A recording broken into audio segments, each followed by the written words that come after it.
Hello and welcome back to the Quarantine Theater Company. Tonight we got a fun read for you. Was it 1994's Mallrats? So this should be interesting. Joining us as same description tonight, and he's going to be our beloved Shannon and the governor. We've got Travis. It's a Jay and Silent Bob movie. So we've got Eric as RJ. Fuck. Well done. And then our Silent Bob is going to be a Logan. Yeah, see, he can't talk. He's in character. He's super method. Yeah, lunchbox. Tonight, TS is going to be played by George. Yeah. And we've got Thea pulling double duty. She's going to be our Brandy and our Renee. Polar opposites. It's amazing. Oh God, and that's everybody. No, Rudy. Rudy is going to be our Brody. Brody. And then I will be Gwen and Trisha and random people as well. So I'm gonna stop talking and let's do this, shoes. Take it away, Travis. Don't fuck it up. Mallrats by Kevin Smith. Third draft, not that we need to know that. Mallrats fade in, exterior Mammoth College A balcony night. Through glass doors, we see the governor's ball in progress. Banners delineating as such, and a few well-dressed, formal, altered people, exciting said glass doors to the 65-year-old governor of New Jersey, Great Jersey, herself occupied by Jared Stevane, local programmer of X-Rail. The governor is flanked by two secret guard types, their eyes darting about, casting the surrounding area. So I told him, Henry, I have to attend this. It's my ball, he says, but the lodge only throws their ball once a decade. Why can't you ever attend my balls? And I said, Jesus Christ, Henry, I've been doing that for 30 years. The governor laughs and downs her drink. Seving offers the Secret Service types a nervous glance. Governor Dalton, this is Jared Spenning, the gentleman you're presenting the honorarium to. Governor Dalton, it's an honor to meet you. And oh yeah. You can dispense with the ass munching now. You're getting your check. She swigs her drink. Thank you. It's the grant. That is, we'll go a long way towards funding a new program I'm working on for KREL. That's the public access station, right? The one they run the lottery numbers on? We're more than just the lottery numbers, ma'am. In fact, this Saturday, we're broadcasting a live game show from the local mall. Hey, Sven, how long is this thing going to take tonight? I got Melrose at 9. Well, there's the dinner followed by the presentation. Oh, and then we adjourn to the auditorium for a stage presentation by the Drama and History Clubs. They put together an impressive musical about Paul Revere entitled Light Your Own Lamps. Is there a dance number? Nothing better than a couple of skibbily clad undergrads hurling themselves across the stage. That's what I always say. Get me another highball, will ya? And quit eyeballing everyone. You're creeping them out.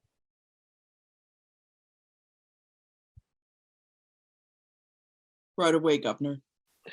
These security types, they all glory hounds, I say. All of them looking to tackle the next Syrian Sarai. I tell you, Sven, they're treating this thing tonight like it's Die Hard on a college campus or something. Could you imagine someone wanting to attack me, for Christ's sake? Svenning glares says it all. We crane up from the crowd to the rooftop of a nearby building. Exterior rooftop night, stop and hold on a beautiful girl peering into a telescope and jotting down results. She adjusts the lens and peers anew. Then the tip of the rifle creeps into frame aimed at the girl's head. She doesn't notice it. Freeze! She jumps back, startled, and looks up. A guy dressed in the garb of a Revolutionary War soldier stands above her, old-style musket in hands. The guy is T.S. Quint. The girl is Brandy Svenning. Looking at naked guys in the shower again? Didn't anyone ever tell you not to point guns at people? Once, and I shot him. Nice knickers. I looked for your room, and Ronnie told me you were up here. It's the only time that jerk Prescott would let me get the telescope before the exam next week. Well, what do you need his for? You've got your own. I have the lenses, TS, only Prescott has the proper shaft. You're touching another man's shaft or I'm about to go on stage? We're all in the gutter, but some of us are looking at the stars. Oscar Wilde. You should probably go get a seat now. The auditorium's going to fill up quick in about 10 minutes. I'm gonna watch it from here. With that thing, you'll never see me. Do you know how powerful this thing is? I could see a bead of flop sweat as it's formed by one of your glands from 100 yards away. Yeah, but you won't be able to hear me sing. Bingo. Oh, you're cruel. Well, I hope you're packed already. We have to wake up early if we're going to make the plane. I sort of can't go. Excuse me? My father asked me to help him out with his new show. He wants you to host it? He wants me to be a contestant. That dating game ripoff thing? Jesus, that guy knows no shame. So he forbid you to go to Florida when you said no. Is that it? Well, I didn't exactly. Yeah, right. No response. You didn't tell him no? It's no big deal. It's just for TV. Besides, it's important for my father's career, TS. Otherwise, he wouldn't have asked. Brandy, the guy hates me for Christ's sake. You don't think that might be part of his motive? He'd love to see us break up. He'd at least like to see us not take this vacation together. And here you are giving him the golden opportunity without a moment's hesitation? Think for Christ's sake. Jesus, for a science major, you can be so fucking stupid sometimes. Brandy stares at him, shocked and hurt. TS shakes his head. I was giving the benefit of the doubt, TS. I thought you might be able to handle this.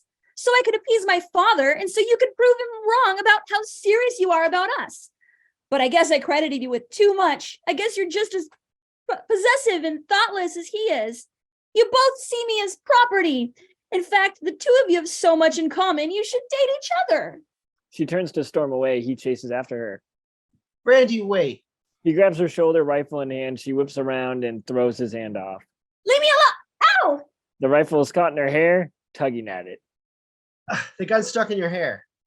Well, get it out. I'm trying.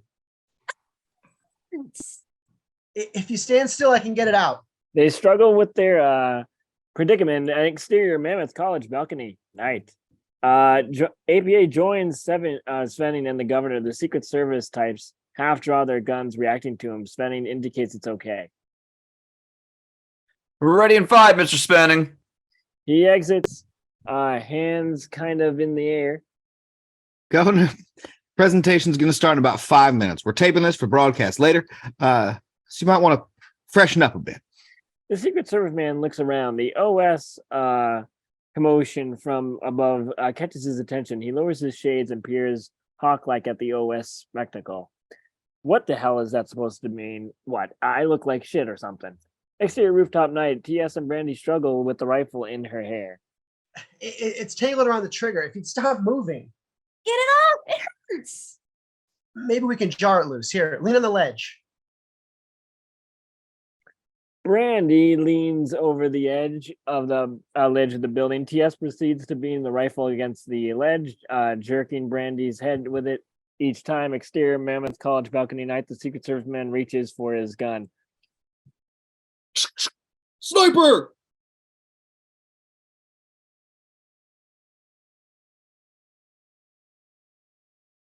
Exterior rooftop night. TS slams the rifle against the ledge and it discharges with a thundering crack. Exterior Mammoth College balcony night. The Secret Service man clotheslines the governor over a table. She screams and Svenning gets knocked over by some cops. They tip the table over for a shield and unload in TS's direction. Exterior rooftop night. TS and Brandy see the bullets heading their way. Shit! Shit. They duck in unison at the ledge is sprayed with bullets. Exterior Mammoth College Commons night. From behind the table, the cops and Secret Serviceman reloads. Svenning nurses his elbow. How many of them are there? I sprayed 2, a male and a female. What kind of artillery? Perhaps brandishing a shotgun. Was the governor hit?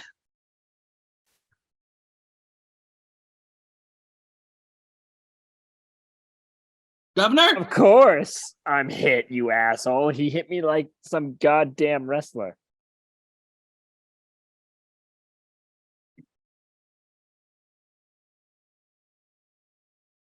There's no blood. She wasn't tagged.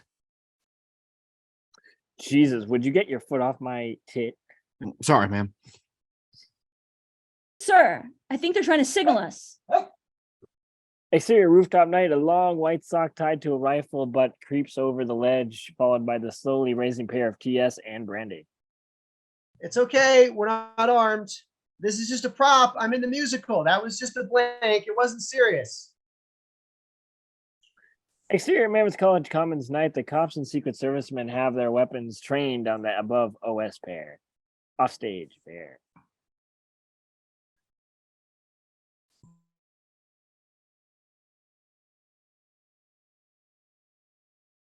Well, what did What'd he he say? say? I think he said they're Assyrians. Sweet Christ, terrorists on our campus. Why is he dressed like the Revolutionary War Minuteman? I mean, for irony, your average terrorist is a showman first, killer second. It's the parents I blame. They're not raising kids properly these days. Is Jared Svenning down there? Fenning freezes, the others look at him puzzled. That's you, isn't it? Well, yes, but how would terrorists know me? Daddy, it's me, Brandy. The cops in the Secret Service slowly turn and glare at Svenning. Exterior Mountain College Commons night. The two ambulance attendants wheel a stretcher past Svenning. He stops them and crouches down to speak with the governor. Governor Dalton, I just want to apologize for this fiasco. My daughter's a huge fan of your... The governor pulls an envelope from under her blanket. Your check, Svenning. Ma'am, I don't know what to say, but thank you. She proceeds to tear it up in front of his face. Svenning turns green. You want money for your piston station? Try playing the lottery. You know where they air the results. Get me to the goddamn hospital now. I think they fractured my collarbone. Svenning in horror as the governor is wheeled away. TS joins him. Mr. Spenning, I just wanted to apologize. Thank you for squaring everything away with the police. I know we probably worried you, but Brandy and I are both okay. If it wouldn't mean implicating my daughter in this, somehow I'd insist the authorities lock you up for the rest of your young life, you goddamn menace! Sir, it was an accident, I swear. You're the accident, you moron! You've no idea what you just cost me. You're right. You'll pay for what you've done.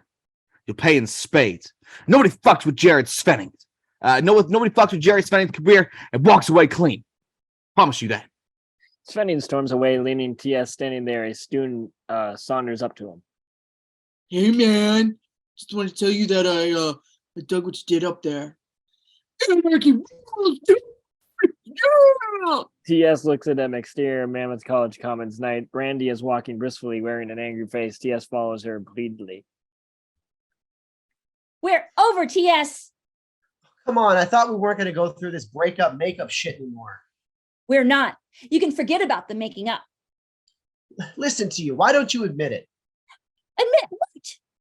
This isn't just about what happened on the roof. You're using that as an excuse because you don't have the guts to stand up to your father. Maybe you're right. TS sees this tactic isn't working, so he softens his approach. Come on, Brandy. What about Florida? You humiliate me in front of the school, of the community, of the nation, for God's sake. You seriously damage my father's career. You insult me with the small-time, good cop, bad cop routine of yours. And now you have the gall to ask me if I still want to go on a vacation? I was going to propose to you in Florida. She stares at him, open-mouthed. A tear forms in her eye. You know, TS, I thought you screwed up about every way you possibly could tonight. But I underestimated you. She walks away, leaving him standing there, open-mouthed and alone in the parking lot. His car screeches away. Interior Brody's room. Day. Brody is sitting up in bed, but his eyes are closed. Renee kneels beside him, staring. She waits, then knocks on his head. Brody opens his eyes and tries to focus. He looks at her and yawns. What time is it? 9:30. Brody thinks, then urgently reaches over to Renee to the nightstand. He clicks the remote. The TV snaps on. The graphics of a hockey video game are on, but frozen. Brody grabs the game controller and sighs relief. Holy shit, that was close. Thank God it didn't reset. What the hell are you doing? finishing my game. No, no, no. You promised me breakfast. Breakfast? Look at that score! For God's sake, I'm only in the middle of the second and I'm winning 12-2. Breakfast is come and go. San Jose only slaughters Detroit maybe once in a lifetime. Renee stares at him for a beat, then shakes her head and walks away. You hit the bathroom already? I didn't let your mother see me, don't worry. Who's worried? Are you kidding me? I've never met another person who lives in as much fear as his mother as you do. I do not. So that's why I have to sneak in here after everyone's asleep at night and sneak out of here undetected in the morning? You want I should tell my mother what we do in here at night? What? That you play video games and I fall asleep unfulfilled? Go ahead. It beats the sneaking around shit. What can I say? She doesn't like you.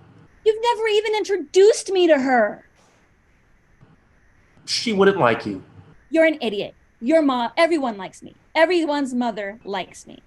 Renee walks out of the frame again, presumably to the bathroom. Not mine.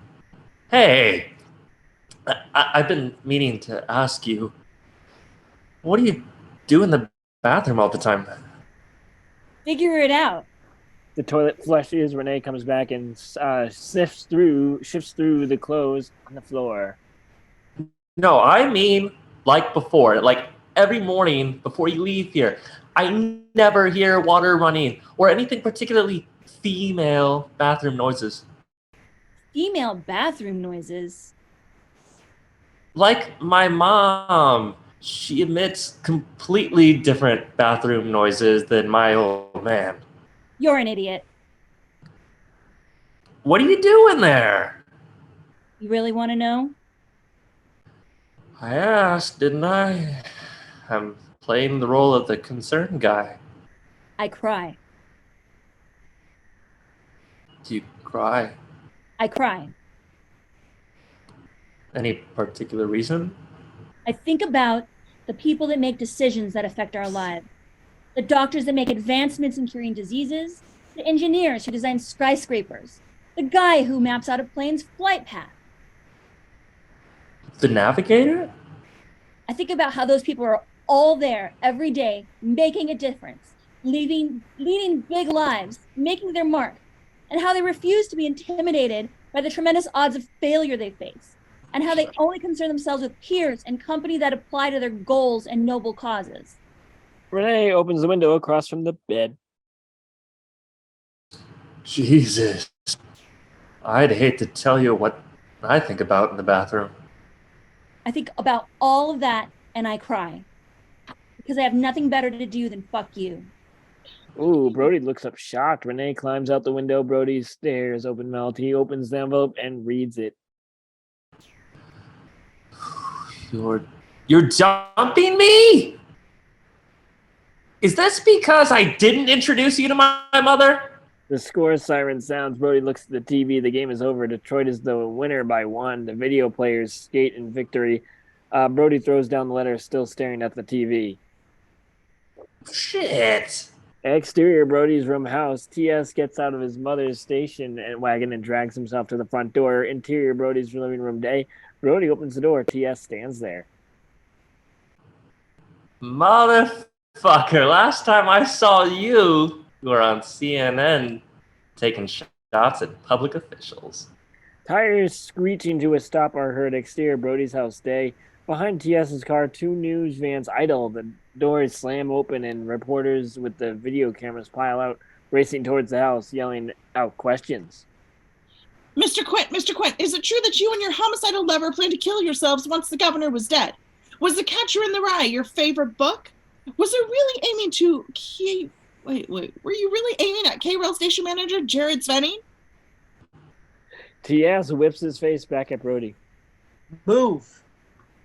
He rushes to the house and the door slams. The reporters pile against it. Interior Brody's vault comics wall to wall. Brody sits down and resumes bagging and boarding his stock. TS plops down in a chair. So you're looking for sanctuary. It's been like this all morning. Can you blame them after the spectacle you made of yourself? What were you trying to do anyway? Impress Jodie Foster? I wasn't gunning for the governor. It was just a stupid misunderstanding. And now you're crying, Patsy, thus demonstrating all the key characteristics of the low nut assassin. Do you actually read all of these? You're bending it. Put it down, for God's sake. Here, you want to molest something? Read that. What's this? Termination papers, effective immediately. Oh my God, Renee dumped you. Just now. Can you believe it? How long did you date her? Since the end of the summer.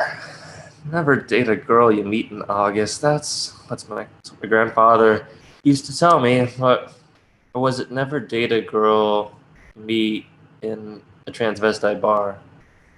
It says here you have no direction, no college ambition, no job prospects.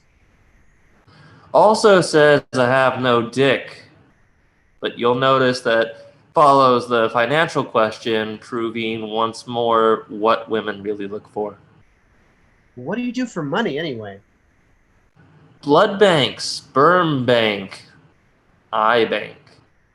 Wow, she calls you callow in here. Is that bad? It means frightened, weak-willed. Shit! That was the only part of the letter I thought was complimentary.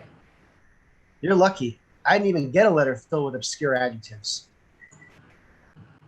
Holy shit. Brandy dumped you! Wait a second. Aren't you two supposed to go to Florida or something? The mall. I'd prefer ritual suicide. Come on, it'll be great. They've got these new cookies at the cookie stand. They're awesome. You've got to try them. You think the promise of a cookie is going to lure me into doing something I have zero interest in? What am I, 5 years old? Don't be such a pussy. Just go. Tell you what, we can stop off at Brandy's if it'll make you feel better. You can talk to her, maybe patch this thing up. And knocking on glass is heard. They look over their shoulders. A suited man raps on the glass, holding aloft a small stack of papers. Mr. Quint, I'm Fred Silver with NBC. The network would like to buy the rights to your story for a tasteful telepic. Another man pops up beside him. Hey, Mr. Quint, Tom Drucker with CBS. We'll pay more and get you Barrymore to play your girlfriend. Brody stares open mouth. TS shakes his head. We can stop at Brandy's. Brody nods, not taking his eye off screen. TS shakes his head and gets up.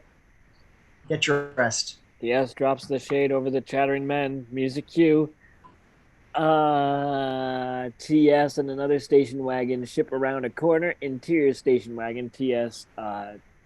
Brody sips from a Dixie cup and checks the rear V. Did we lose them? Not a news van in sight, man. You drive just like Steve McQueen. Red light. Exterior highway day. The station wagon stops at a light. Other cars also stop. Interior station wagon day. Brody opens his door. TS looks at him. I'll be right back. He gets out, leaving the door open. Exterior station wagon day. Brody pulls a squeegee brush from his back pocket and dips it into a puddle. He marches up to another car and starts cleaning the windshield. The passenger looks at him curiously. Brody finishes and knocks on the passenger's window. Reluctantly, the passenger hands him a buck. Brody nods and heads back to the station wagon, squeezing the brush out before he gets in. Interior station wagon day. TS is mystified. Brody throws the brush on the floor. They start driving again. I can't even find the words. Not bad, huh? I saw these guys doing it in the city. It's a fast way to make a buck, see? That's a soda later on. Are you going to do that at every light? Depends. Exterior Sven's house, a new van is parked in front of the Svenning estate. A female reporter converses with her cameraman, smoking. There goes that idea. TS and Brody watch from behind a tree. Just ignore them and go in. Are you kidding? They'll have a field day with this. Mickey and Mallory reunite to slay her father in his own home. Tell you what, you go around the back and I'll run interference with the Fourth Estate. You got my back? Your back is got. TS exits sneakily. Brody cracks his knuckles and heads to the other way. Exterior at the back of Brandy's house day. TS emerges from the brushes. He's tiptoe. Okay. Oh, stop it! Sorry. Randy's house. Shut up. Sorry. From the brushes, he tiptoes back Brandy's bedroom window and rapidly the curtain opens and Brandy looks out. She gives him the right there gesture and darts away. The reporter smokes and her cameraman Brody joins them. What's this all about?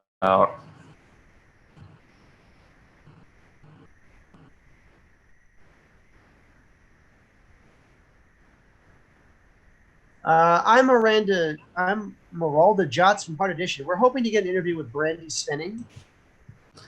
That's the girl who took a shot at the governor. The same. Do you know her? I should say so. I've lived next door to her for 19 years. Even dated her once. Shit. Stories I could tell you. The reporter perks up, steps on her cigarette, and taps her cameraman. Exterior at the back of the house day. TS leans against the house. Brandy joins them, looking around. I was thinking about calling you. Has your father calmed down any? He was fine until I read the article in today's press, comparing him to the father of James Earl Ray. Exterior by the news van day. Brody now speaks into the microphone held by the reporter. The cameraman tapes them. Satanic ritual?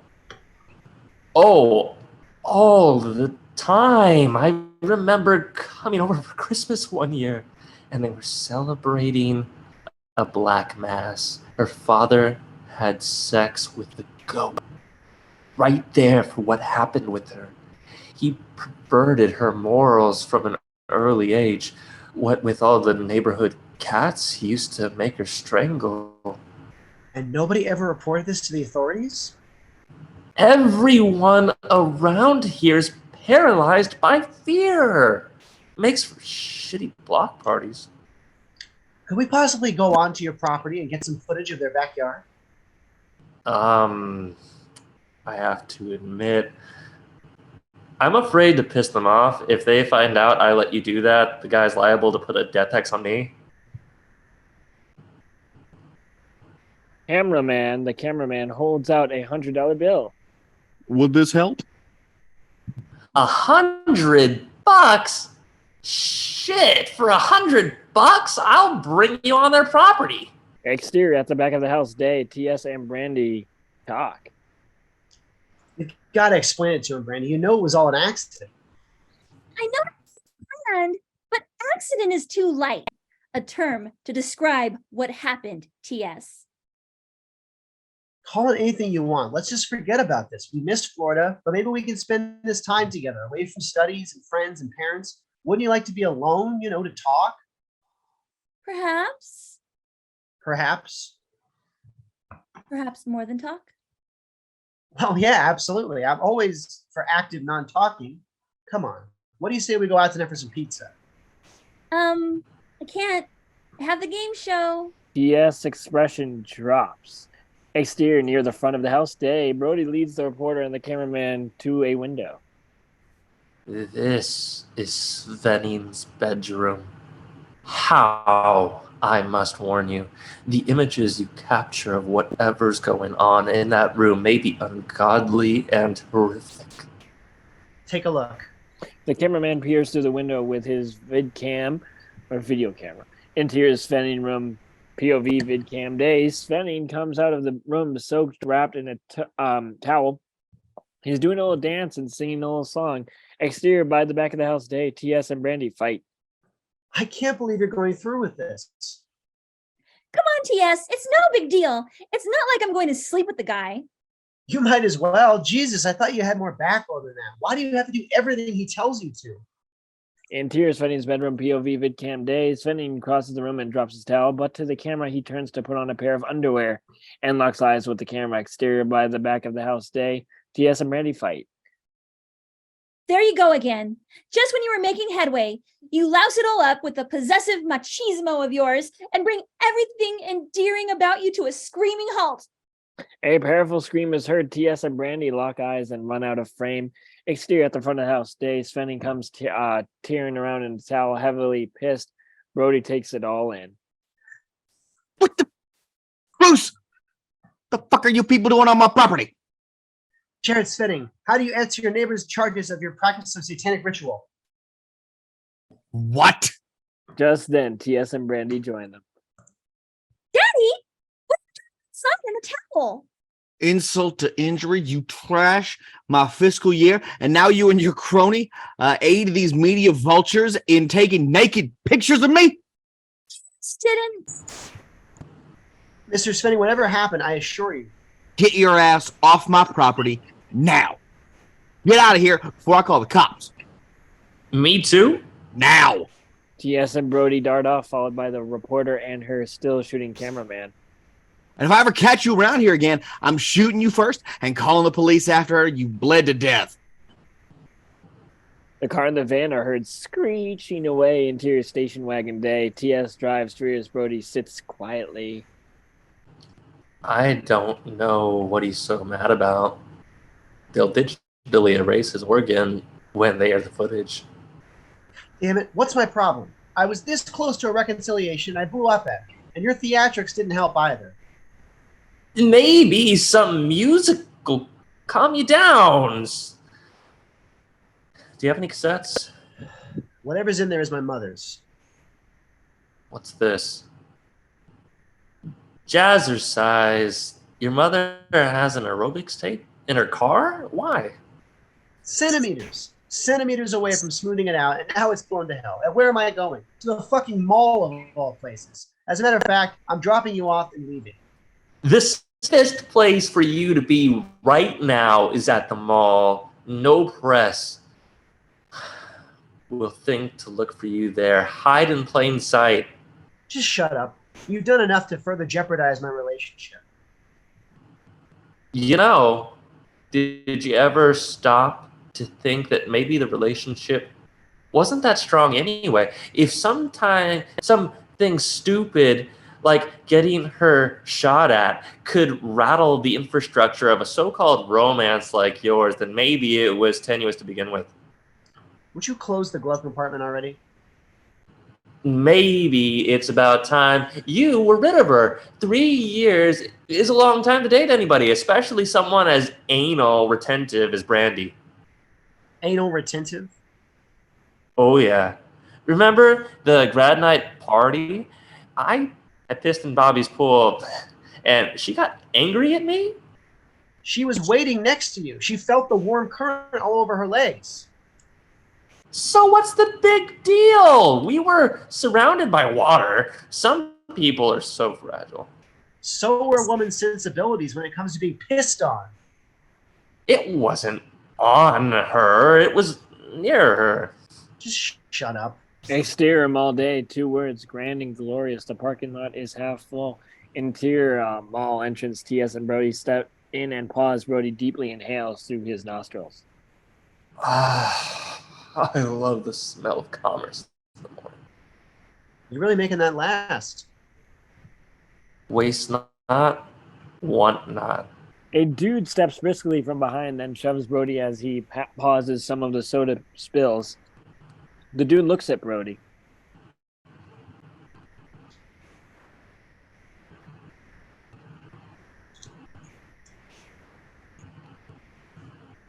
That's you, Travis. Oh, I'm dude? Oh, I forgot I'm dude.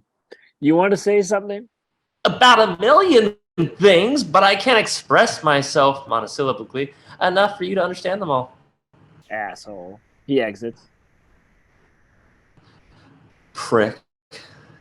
What the hell was that all about? Oh yeah. Oh, that's the jerk from Fashionable Mail. It's this upscale wannabe shop on the second floor. He's the manager. I thought everyone loved you at this mall. There's your one exception. Guys always give him shit. I have no idea why. Hell of a welcome. Fuck him! Where do you want to go first? Back to Brandy's. Forget that chick, man. She's bargain basement. Plenty more good product out there. You've got to shop around for the best buys. Don't settle on the first price you see. See, this is what I mean. You assailing me with mall metaphors. I'm the narrator of your life, my friend. I see what you do, even when I'm not looking, and I make my comments. See all, know all. You can't see anything with your eyes closed. Open them before you hurt yourself. Are you kidding? I know this place so well, I can walk through it blindfolded. There's not a garbage can, t-shirt stand, or ceiling fan in this place that I don't know about.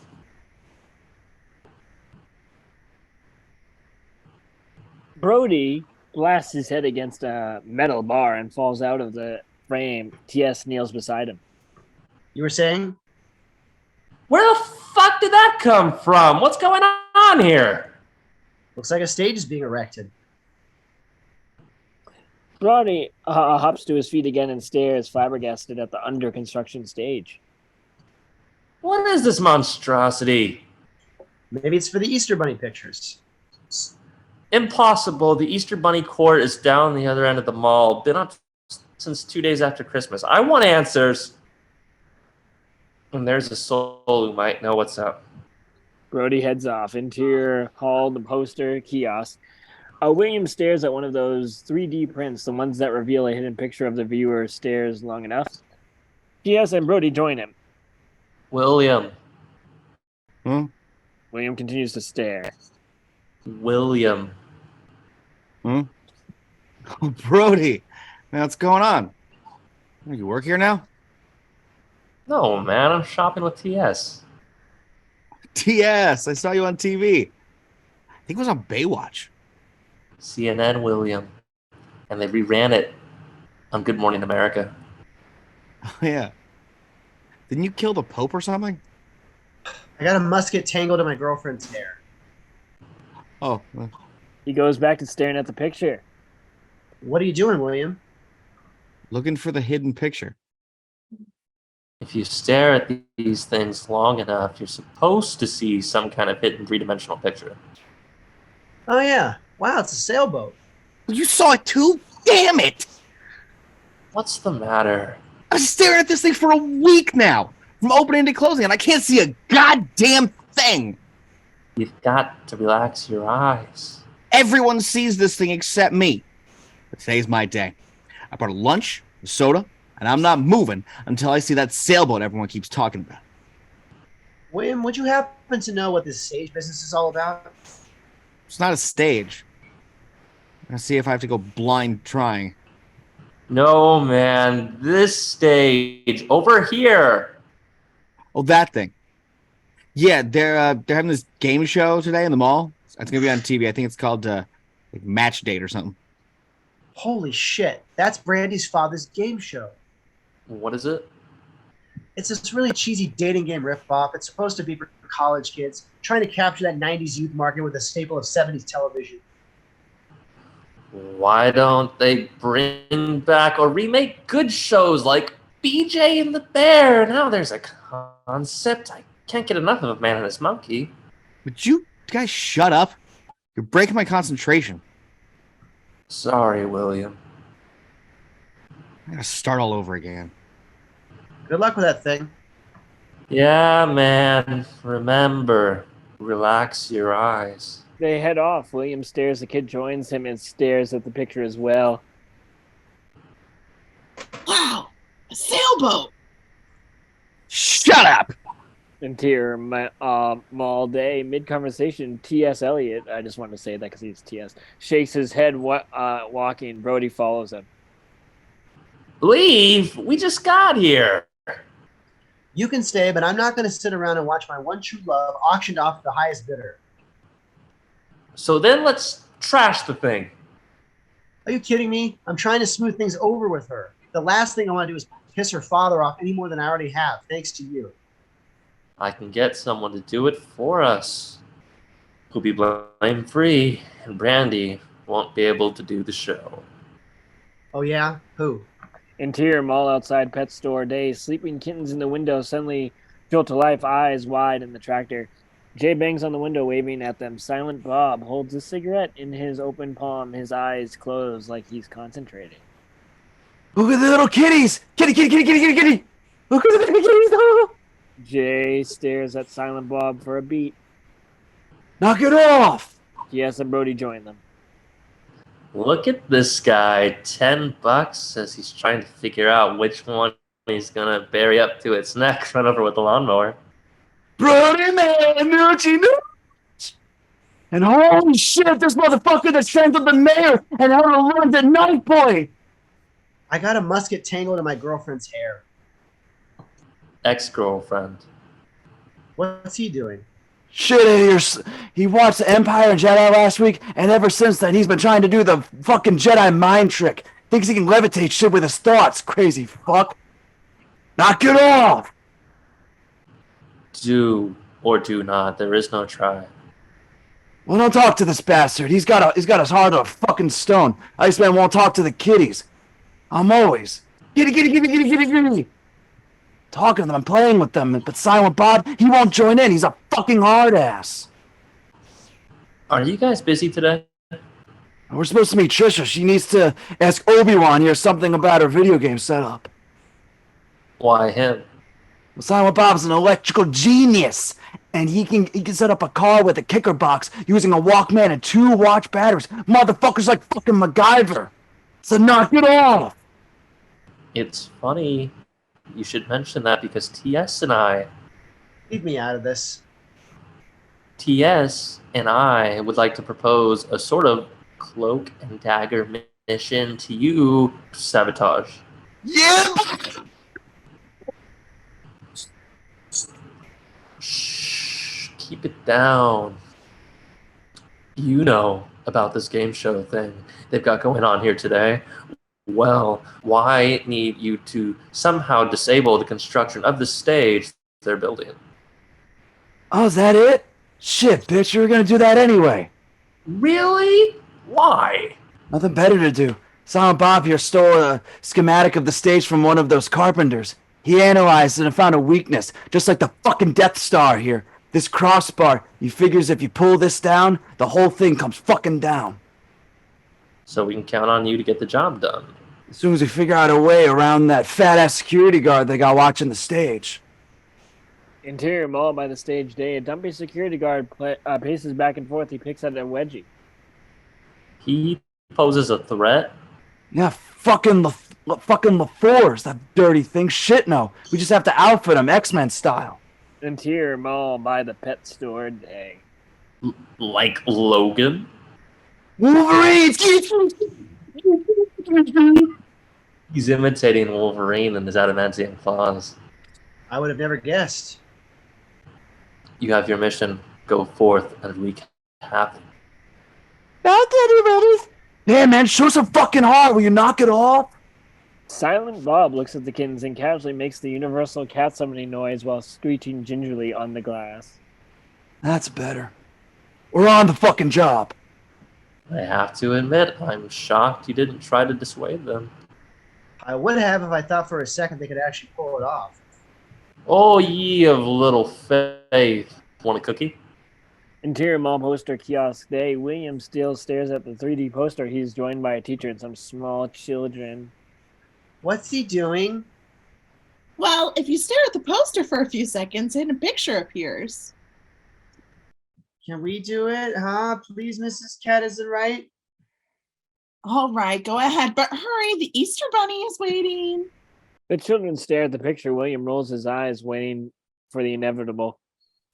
Wow, it's a schooner. You dumb bastard. It's not a schooner. It's a sailboat. It's a sailboat, you stupid head! William turns red and then explodes. You know what? There is no Easter Bunny. Over there, that's just a guy in a suit. The children stare at him silently wide-eyed, almost in tears. And Tyr and Maul cookie stand day. T.S. and Brody pay for their cream-filled cookie sandwiches and head for a bench. But they're engaged. Doesn't matter. It can't happen. Why not? You know it's bound to come up. It's impossible. Lois could never have Superman's baby. Do you think her fallopian tubes could handle his sperm? I guarantee he blows a load like a shotgun right through her back. What about her womb? Do you think it's strong enough to carry his child? They sit down and start eating their cookies. Sure, why not? He's an alien, for Christ's sake. His Kryptonian biological makeup is enhanced by Earth's yellow sun. If Lois gets a tan, the kid could kick through her stomach. Only someone like Wonder Woman has a strong enough uterus to carry his kid. The only way he could bang regular chicks is with the kryptonite condom, but that would kill him. What is it exactly? Sweetness. Can't really say for sure. Tastes like cream. Yeah, but it's not light enough to be whipped cream. But it's definitely not a parfait or something. I've made some inquiries, but the staff maintains they have no idea. All they seem like they're being evasive. Sometimes your abundance of free time frightens me.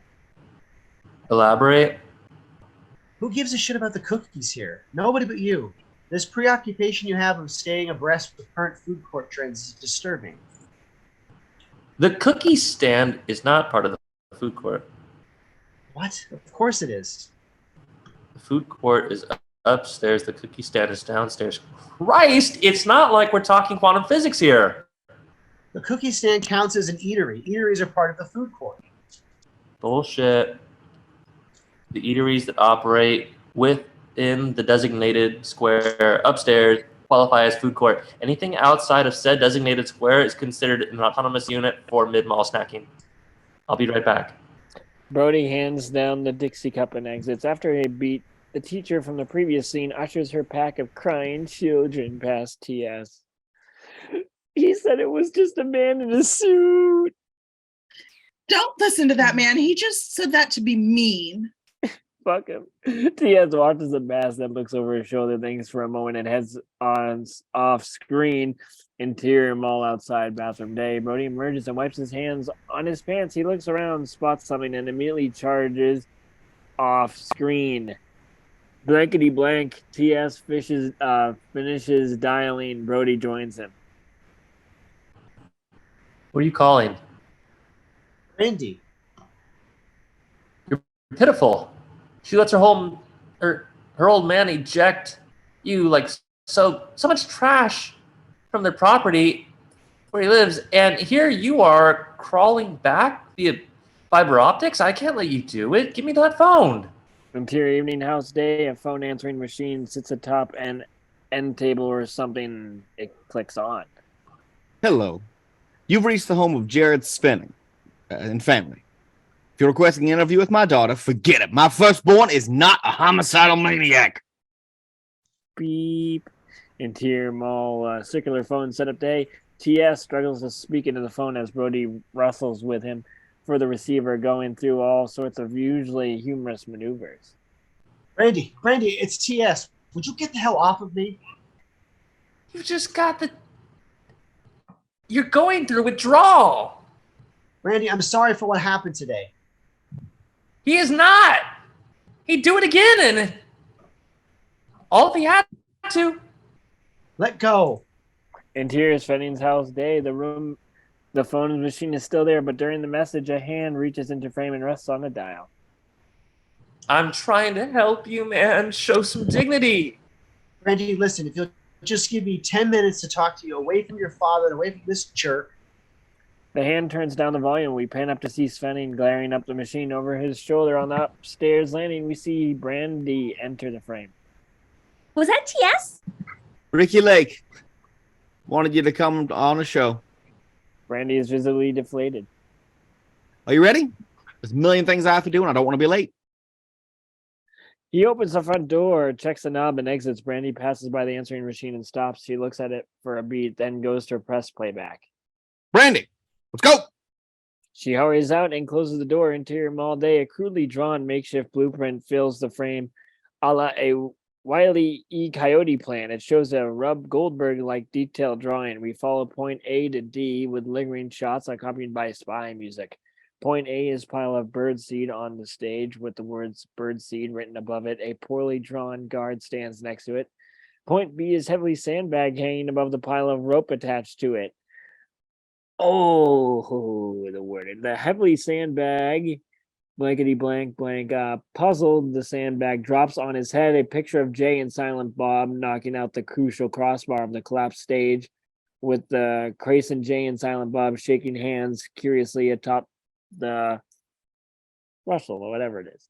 Silent Bob lowers the blueprint and snuffs it into his jacket. He proceeds to creep into the stage with a series of attempting to be subtle yet overly conspicuous moves. He draws a box of birdseed from his jacket and pours a small pile on the stage, dropping it from a small sign that reads "Free Birdseed," once complete with darts off unseen by the circling security guard. Above, Jay stands ready with a small hatchet. Silent Bob joins and gives the thumbs up. Silent Bob resumes attempting his Jedi mind trick with cigarettes, eyes shut. Jay peers over the railing. The guard notices the pile on the sign. He climbs on stage and examines it. Above, Jay's eyes light up. He gives the rope thing and then flips the hatchet around his grasp, ready to cut the rope. He winds up with inhaling Silent Bob behind him in the side of his head, which sends the flipping over the railing. Below, Silent Bob lands in a patch of shrubbery below. Some mall walkers surround him, then look up. Above, Jay looks over the railing. He offers a weak wave. Exterior mall escalator. Escalators, TS, and Brody boarded lean opposite sides. Brody is captivated by some off screen. Hey. Hey! P.S. Looks over. Brody nods off stage. A small boy sits on the railing, step beside his mother. T.S. looks back at Brody. You know him? I hope his pants get caught in a bloodbath ensues. First you accost me, now you're wishing ill on innocence. What's with you today? Don't get me wrong. I don't wish the kid harm, but his mother should suffer that horrific ordeal so she'll learn how to manage her child. Kind of a harsh lesson, don't you think? Just not a year goes by, not a year, when I don't read about some escalator accident involving some bastard kid that could have been easily avoided had some parent, I don't care which, but some parent conditioned him to fear and respect that escalator. Wow, look who it is. Trisha sits on a bench, marking up Minnie's calendar. Brody slaps it on out of her hands. She looks up and smiles. Jerk. Little Trisha Joan, what's a pretty girl like you doing sitting alone in the middle of the monument to consumerism? Updating my calendar and waiting for Jay and Silent Bob. I suppose you're here with no agenda, per usual. On the contrary, I'm here for comics. T.S. Quint, Trisha Jones, they'll call her Trish the Dish. Nobody calls me that. Our little Trish here, only 15. A senior. How did you manage that? Brody mimes sucking a dick. Don't listen to him. I study my ass off. So do you want to have sex with T.S. here? Jesus, Brody. It's okay. Trisha is compiling data for this book she's writing about the sex drive of men ages 14 to 30. It's called Boregasm, a study of the 90s male sexual prowess. Tell him about the advance you got. Random House gave me $20,000 based on a treatment and a sample chapter. You're kidding. It's the truth. She'll be the youngest author to tackle the subject. When are they going to publish it? After my 18th birthday, to avoid legal and moral entanglements. So Trisha sleeps with a bunch of guys as research, and she videotapes it all of them. You're kidding. I get everybody's consent before we do it. Most guys get off on it. Men are easily amused. What were you writing in the calendar? I was coding last night's research. She means sex. I know what she meant. Hey, that kid's back on the escalator. Eels and escalators. TS shakes his head and turns to Trisha. How old was last night's subject, if you don't mind me asking? 25. It's that guy who runs that store, Fashionable Mail. You slept with that asshole? Why? I needed a 25-year-old. He has quite the distaste for you, I might add. He mentioned me during sex? Afterwards, all right? He said he wants to kick your ass. I'd steer clear of him if I were you. Did you videotape him saying that? No, I shut the camera off after the sex. You would have a heart. You should have heard the stuff he wanted to do. I'm sorry, but this is all a bit much to handle. Do your parents know? Of course. That's remarkable. That's criminal. That kid's back on the escalator. Would you quit obsessing over that? We've got to go. Good luck with the research. Hey, good luck with the comic book store. Oh, and TS. Sorry to hear about you and Brandy. TS and Brody walk away. What does that mean? Good luck with the comic book store. Did you hear that? How the hell does that Junior Masters and Johnson know about my breakup? It's not like she's an exclusive club or anything. What do you mean? Sean Hartle's giving everyone the inside scoop. What? What's he saying? You know, our father was making her do this game show, so you couldn't take her to Florida. They come to a halt. Why the fuck didn't you tell me this before? Now, what the hell is this shit? Interior mall outside the comic book store day. A common feeder line files. A crowd of people outside the store. A sign reads, approximate hour wait for this point. Split, TS, and Brody read the sign. 1 hour for what? What's going on here? What do you live in a fucking cave? The man is here. The line moves, relocating the fan. How did Sean find this out? Brody jumps up and down, attempting to look over the crowd. He's interning at KRL, and he said he heard Svenning barking at his wife over the phone about it. Apparently, he had a feeling you were going to pop the question, who the fuck is the man? How could you not tell me this? You're going to bug me about it for the rest of the day. I'll go home. You dragged me here. You needed this. Who the fuck is in there? An employee wanders by. God, I hate that guy. Hey, what the hell's going on?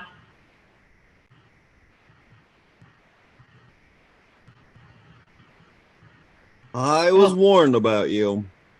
Look, take it easy before we have you removed from the mall. Warned? What the fuck are you talking about? Tell him, Dave. Fuck you, fanboy! Can you two testosterone-seething He-Man comic book fans finish up with this display of tough guy back and forth? I have some questions to get answered. Who's in there? You gotta ask me nicely. Fuck this! He lunges at the employee. Jesus Christ. The employee pulls a whistle out and blows it loudly. A mall security man descends on the scene and grabs Brody. You fuckers think that just because a guy reads comics that he can't start some shit? Come on, I'll take you all on! A shriek is heard from on screen. Everyone looks in its general direction.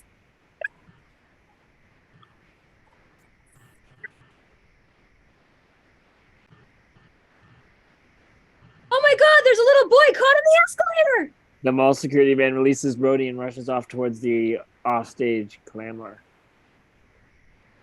Come back and arrest this fucking goon. You're fucking next! Come on, Brody. Not until I find out why I can't get my comics. Excuse me. Don't hit me! Why is there a line? Stan Lee, he's signing comics. Stan Lee? Interior above the stage day, the spy music kicks in. Another coyote blueprint frame points in, and there are Silent Bob rope around the belly and drop off the standing atop the railing in a diving position with Silent Bob and Jensen. Point B shows Silent Bob swinging over the unaware guard, his head labeled, and swings above the guard unnoticed. Point C shows Silent Bob knocking out the crossbar labeled knocks out crossbar. Stage comes down. Jay lowers the blueprint and gives the slightly bandaged Silent Bob the thumbs up. Silent Bob stands atop the railing, a rope tied around his waist. The rope is secured by the ceiling. He gives Jay the thumbs up in return and fastens a pair of goggles over his eyes. He inhales deeply, and the drum roll, he leaps over the railing. Jay clutches the railing, watching. And below, Silent Bob soars through the air. Fly, fast, fly! The guard reads magazine passed overhead. Silent Bob POV, the crossbar. He gets closer and closer. Silent Bob soars past the coveted crossbar, too high above it. He looks back at it, Willie E. Coyote style, then looks at it and reacts. Silent Bob's POV, a wall rushes at us, bearing the name of some clothing store. Interior changing room of clothing store. A woman pulls off her shirt. She reaches her bare chested for the shirt she's going to try on, which hangs from the wall. Suddenly, Silent Bob's head comes in crashing through the wall. The woman stares wide-eyed in shock. Silent Bob surveys the woman, and his head drops as he passes out. Interior food court day. Stan Lee. How does something as big as Stan Lee come to my mall, slip by me? The name amongst names, there's a million questions I'd love to ask him. Her father. I knew the game show thing was just a beard for an attempt at breaking us up. Why can't he keep his nose out of our business and just let us follow through with our plans? You know, that's what I don't get. Why the hell do you want to get married while you're still in college? I was just going to propose. The wedding wouldn't be till after we graduate. Even so, why get engaged? You're young. For God's sake, a place like college, all that laying around campus, you should be sowing your wild oats. You don't spend the big bucks on a higher education just to rack up notches on your bedpost, Brody. The validity of college lies in obtaining a degree. The idea of sex without worrying about waking up your parents makes college valid for me. Now, where the hell are these two going in such a hurry? Jay and further bandaged Silent Bob rush into frame and dive behind Brody and TS. The security guys reads in and out of frame. In hot pursuit, Jay pops out his head. You gone? Halfway to KB Toys by now. The pair comes out of their hiding spot. Silent Bob leans on Jay for support. What the hell happened to him? Bringing down the stage has been a lot harder than we thought it would be. Hey, we almost got busted. Jay, what are your thoughts on college? Tons of fucking pussy. And you don't have to fucking hump with your pants around your ankles because the chick's parents might come home at any second. I rest my case. Spoke to him like a true scholar. Something off stage catches TS's attention. Hey, isn't that Renee? Interior mall day. Renee is walking with the dude who shoved Brody's earlier. Remember, they're hand in hand and they look into store windows, apparently enthralled with each other. Oh my god. Interior food court. Brody's, TS, and Jay are transfixed on the on-screen pair. And that guy with her, he's... The asshole from Fashionable Mail? Yes! Interior hall day. Renee and the dude approach the elevator. She ever mentioned it before? Interior food court. The men stare at the off-screen horror. Not a word. No wonder he hates me. Wait a second. They're by the elevators. TS, I need you to run and interfere with the lug. Make some small talk with him or something. I've never made small talk before in my life. Just talk about his store and ask about spring clearance. Mr. Hooper, Watch my cup. Brody hands Jay his Dixie cup and exits, followed by TS. Jay looks at Silent Bob. Silent Bob shrugs as Jay spots something over Silent Bob's shoulder and reacts. Shit! Fucking bye! Jay darts away. Silent Bob glances behind himself, freaks out, and runs off stage. The security guard chases after him. Interior mall in front of the elevator day. The dude straightens Renee's jacket. She half smiles at him, then turns away, gazing off another direction. He presses off the elevator button again. Just as TS steps off, he's back into Renee. TS is face to face with the dude. The dude looks at him. You work in fashionable mail, don't you? So, TS stalls and looks off screen. Brody peers from behind the bush. He waves TS. TS stumbles forward in the makeshift conversation. That's a great story you run there. Hey, if you don't mind, I'm trying to spend my lunch hour with my lady friend here. The elevator dings. Brody hears the ding and makes his move. He runs off screen. Oh, is that your girlfriend? Look, if you don't stop gawking at me and get the hell out of here, I'm going to kick your ass. TS and the dude continue their chat. Hey man, didn't you ever hear the phrase "the customer's always right"? The elevator door opens. Renee turns, open to summon the dude before she can. Brody wipes in, grabbing her arm and dragging her into the elevator. He slams the button aside and the door slowly closes. The dude continues with TS. I'll let you in on a little secret. The customer is always an asshole. He slaps TS on the back coincidentally. He turns out where Renee was and reacts and disappears. Interior elevator. Brody pulls the stop button and the elevator jolts to a halt. Didn't I dump your ass this morning?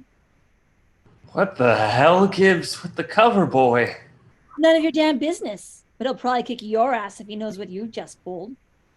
Are you insane? The guy looks like a date rapist. Is that my jacket?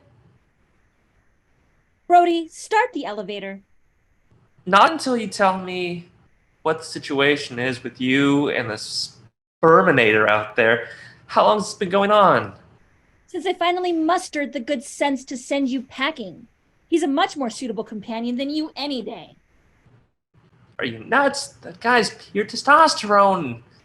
He's walking hard on, just looking for a hole. I'm in need of testosterone. After a year of babysitting you and your comic book collection, I forgot what real men were like. What are you talking about? I'm as much a man as he is. Shannon has already taken me to lunch at the Cheese House, picked up tickets to the opera for tonight, and brought me to the store I wanted to shop in.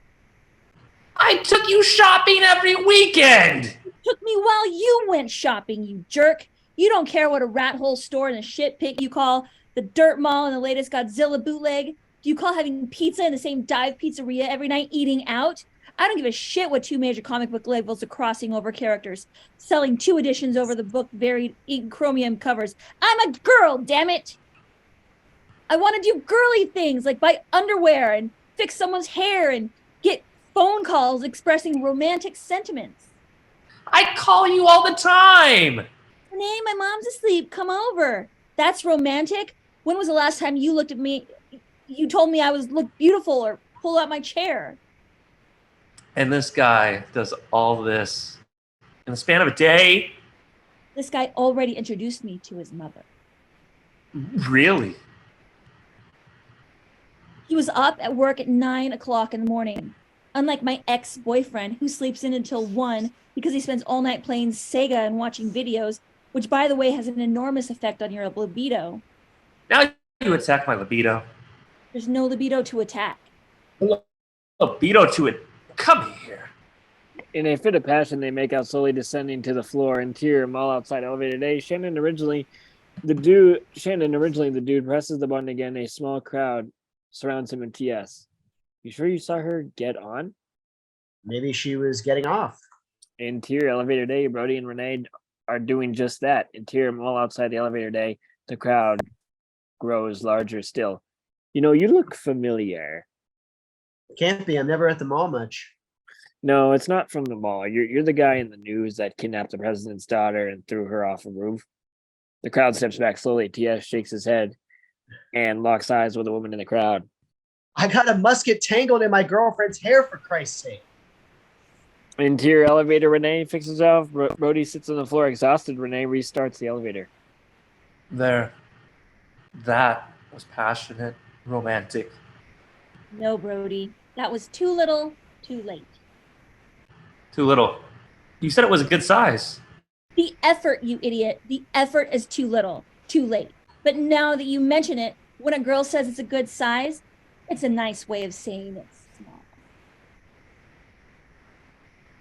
The door is open. Brody gets up to follow Renee, but sees Shannon standing outside the door. As his eyes bug, he reaches out and grabs TS by the shoulders, pulling him in. Just as Shannon sees her, first Renee, then Brody, the door is closed with Shannon reacting too late, with Shannon just missing them. This meeting is being recorded. It is interior hall outside elevator day. Renee pulls the pounding Shannon away from the elevators. I'll kill that son of a bitch. It's okay, Shannon. He just wanted to give me something he forgot to give me a long time ago.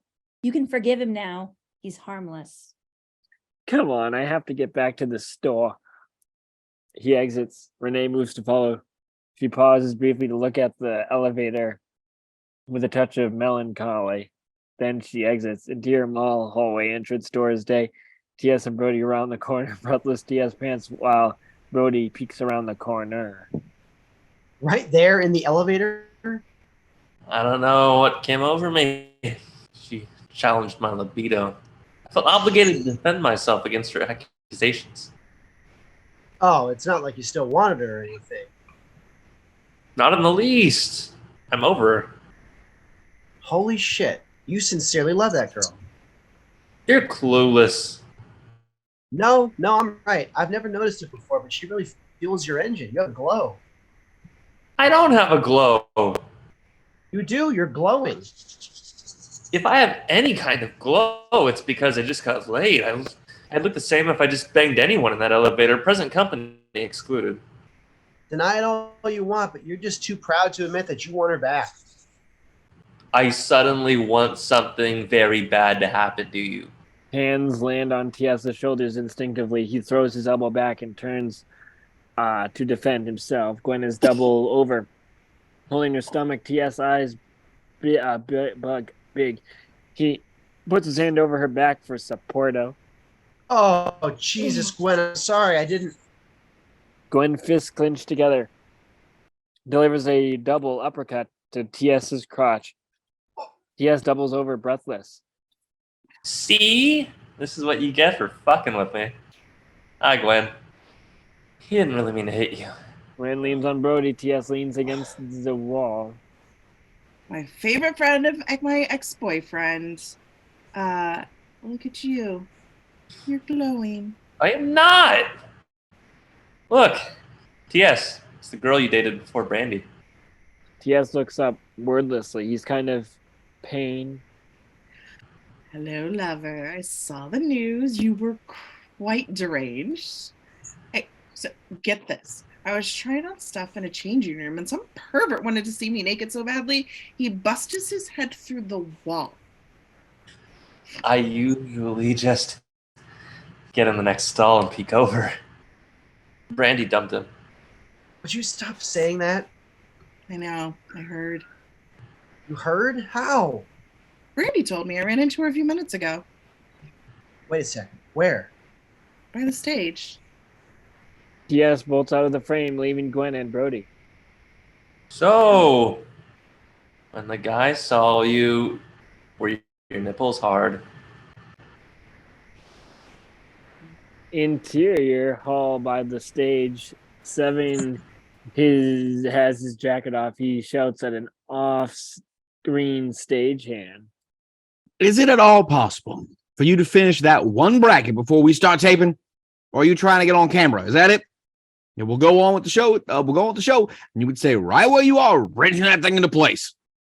TS stands behind Svenning. Svenning turns around and sees TS and startles. Quit you no account career record. Didn't you pass out of my life forever? I thought after this morning's thwarted attempt at a reconciliation with my daughter, you'd given up the ghost. Where is she? You're out of her life now, thank God. Look, stay out of her business and mine. You made her dump me, and now you're going to auction her off in an effort to further your career. Not that it's any of your concern, but Brandy volunteered to be involved with Match Date to help me out of a jam, like any good daughter would. So you admit that you're behind our breakup. Admit it, I'm as proud of it as I am this game show. And be a good little idiot and leave me alone so I can do my job. Guard. Another mall security guard man joins them.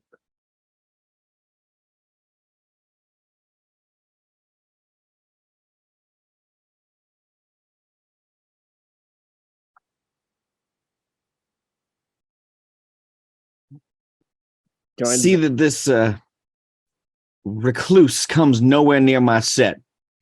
If he does resist, you have my permission to club him with your walkie-talkie. Do whatever meager artillery you carry. You can't do this. As melodramatic as it sounds, I already have. The mall security man in TS exits. Svenning looks back at the off-screen grip. For Christ's sake, would you hurry up? Interior mall lingerie store day. Oh yeah. An extremely skimpy pair of panties fill the frame. They are lowered, revealing a transfixed Brody.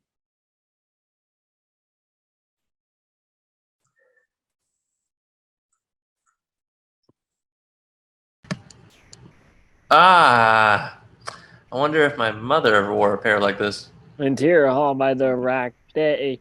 Gwen sifts through a rack of panties. TS sits on the floor leaning against the wall. Do you like these? Very sexy. That sounded convincing. I'm preoccupied.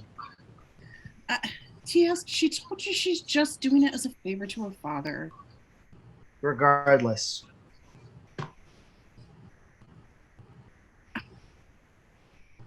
It's not like she'll fuck the guy on public access. Get down. She might as well.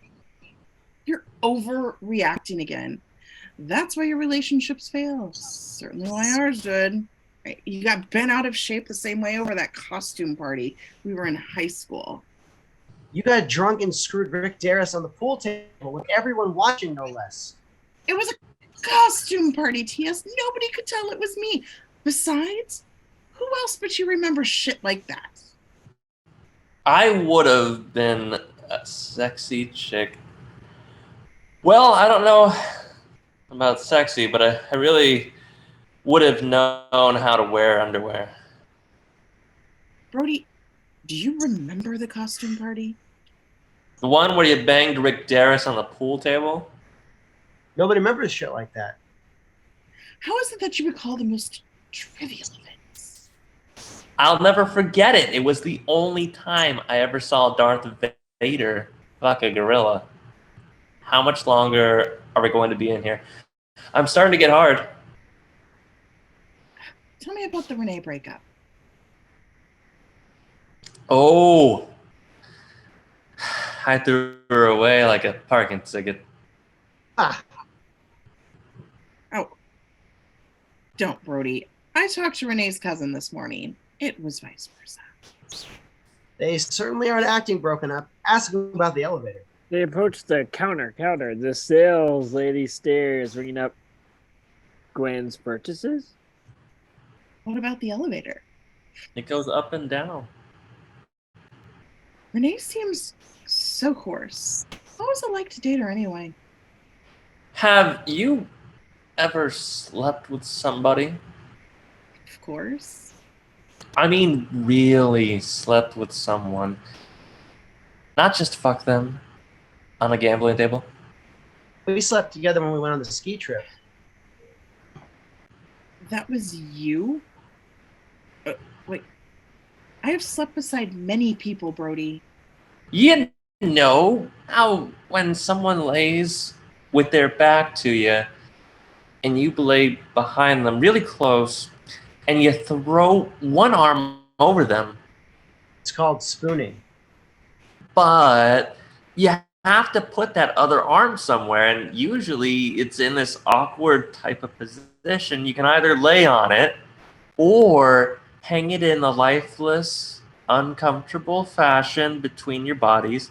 The only other option is to stretch it above your head. But my arms, it pops out of the socket when I'm sleeping if it's in that position. So I was constantly searching for some place to keep my arm and lay close to her at the same time. Gwen and TS stare at him for a beat, waiting for more. And Well, that's kind of like a metaphor for our whole relationship. I'm all out. I'll meet you at the food court. Brody exits. TS and Gwen stare after him. A sniffle is heard, and the two turn to see the sales lady in tears. She manages an embarrassed smile.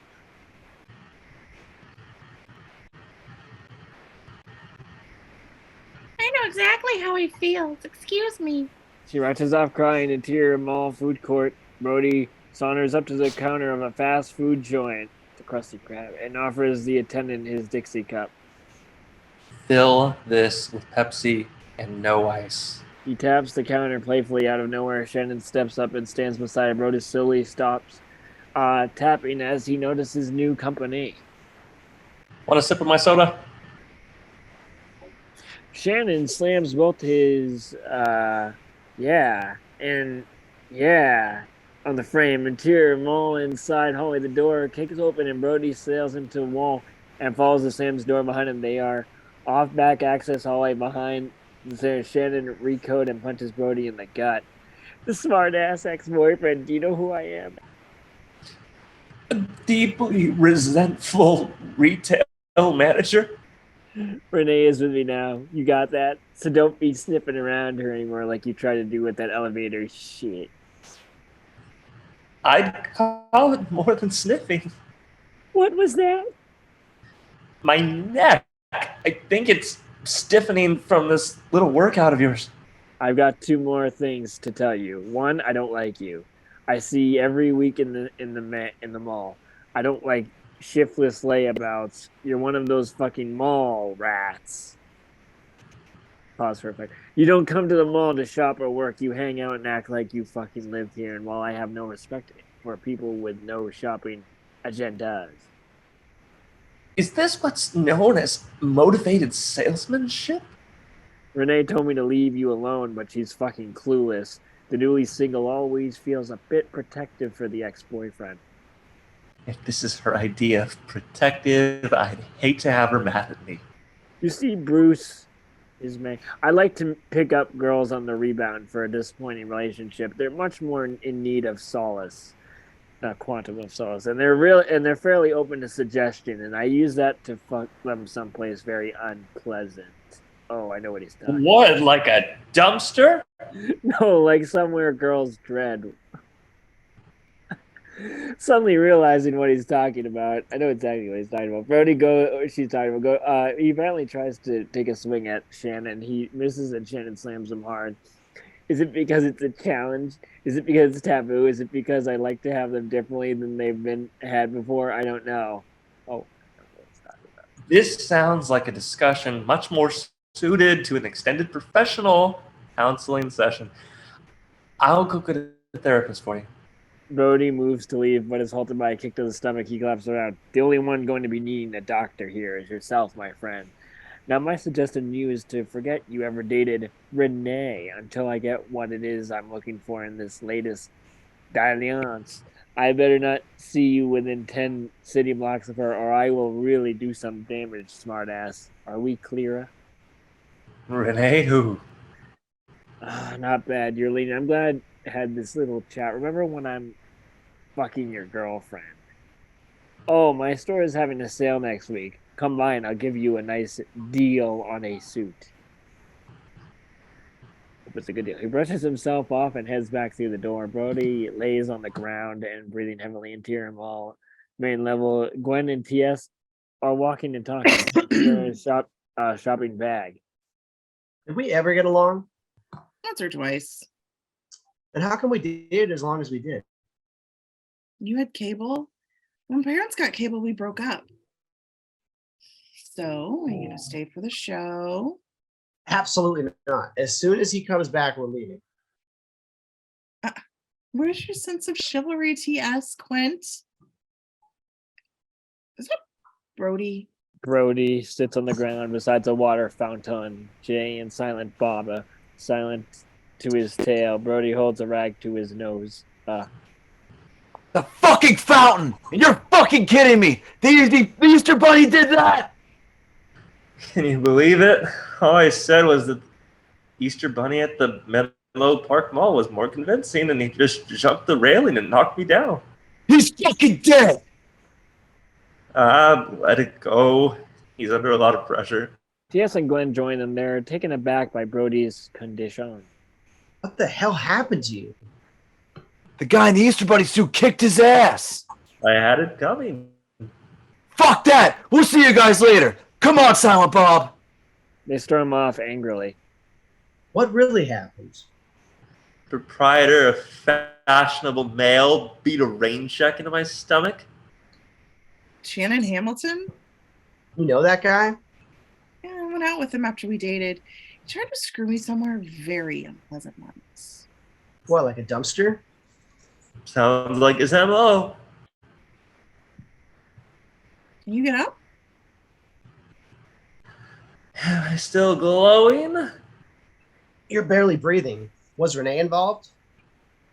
No, this was an independent act of aggression. He told me what his intentions are to penetrate my ex-girlfriend in the most notorious of body cavities.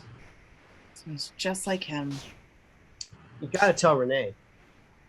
Let him do whatever the hell he wants. If she's not smart enough to see him for what he is, then she deserves the discomfort. I, on the other hand, have had just about all the discomfort I can stand for one day. Oh, shit, I'm late. I've got to go. You're just gonna leave us with him in his condition? I've got to split. Will you be okay, Brody? Couple pins in the nip. I'll be good as new. All right, that's my boy.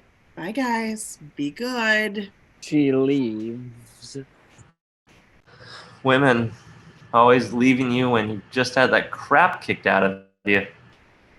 You gonna be alright? I gotta hit the bathroom. Please don't say hit. Interior mall, the Easter Bunny chair day. The Easter Bunny talks to a small girl on his lap. A line of children wait for their turn. Okay, look out for that candy tomorrow and be good. Bye, Easter Bunny. Oh, that was even better. Jay and Silent Bob push through the mothers and children in line and head straight to the bunny as the little girl jumps off his lap. Silent Bob picks up the bunny and places it to the side. Hey, you have to wait in line, guys. Jay gut punches that bunny. Silent Bob puts the bunny in a full Nelson. Jay starts punching him. The children begin to hit Jay and Silent Bob. Interior mall backstage room day. Brandy removes some clothes from a garment bag and hangs them up. The tarp that encloses these quarters lifts slightly from the side. Gwen enters.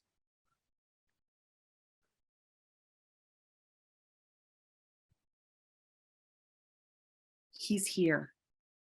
What? Him and Brody. Oh, don't sweat it, though. He's leaving.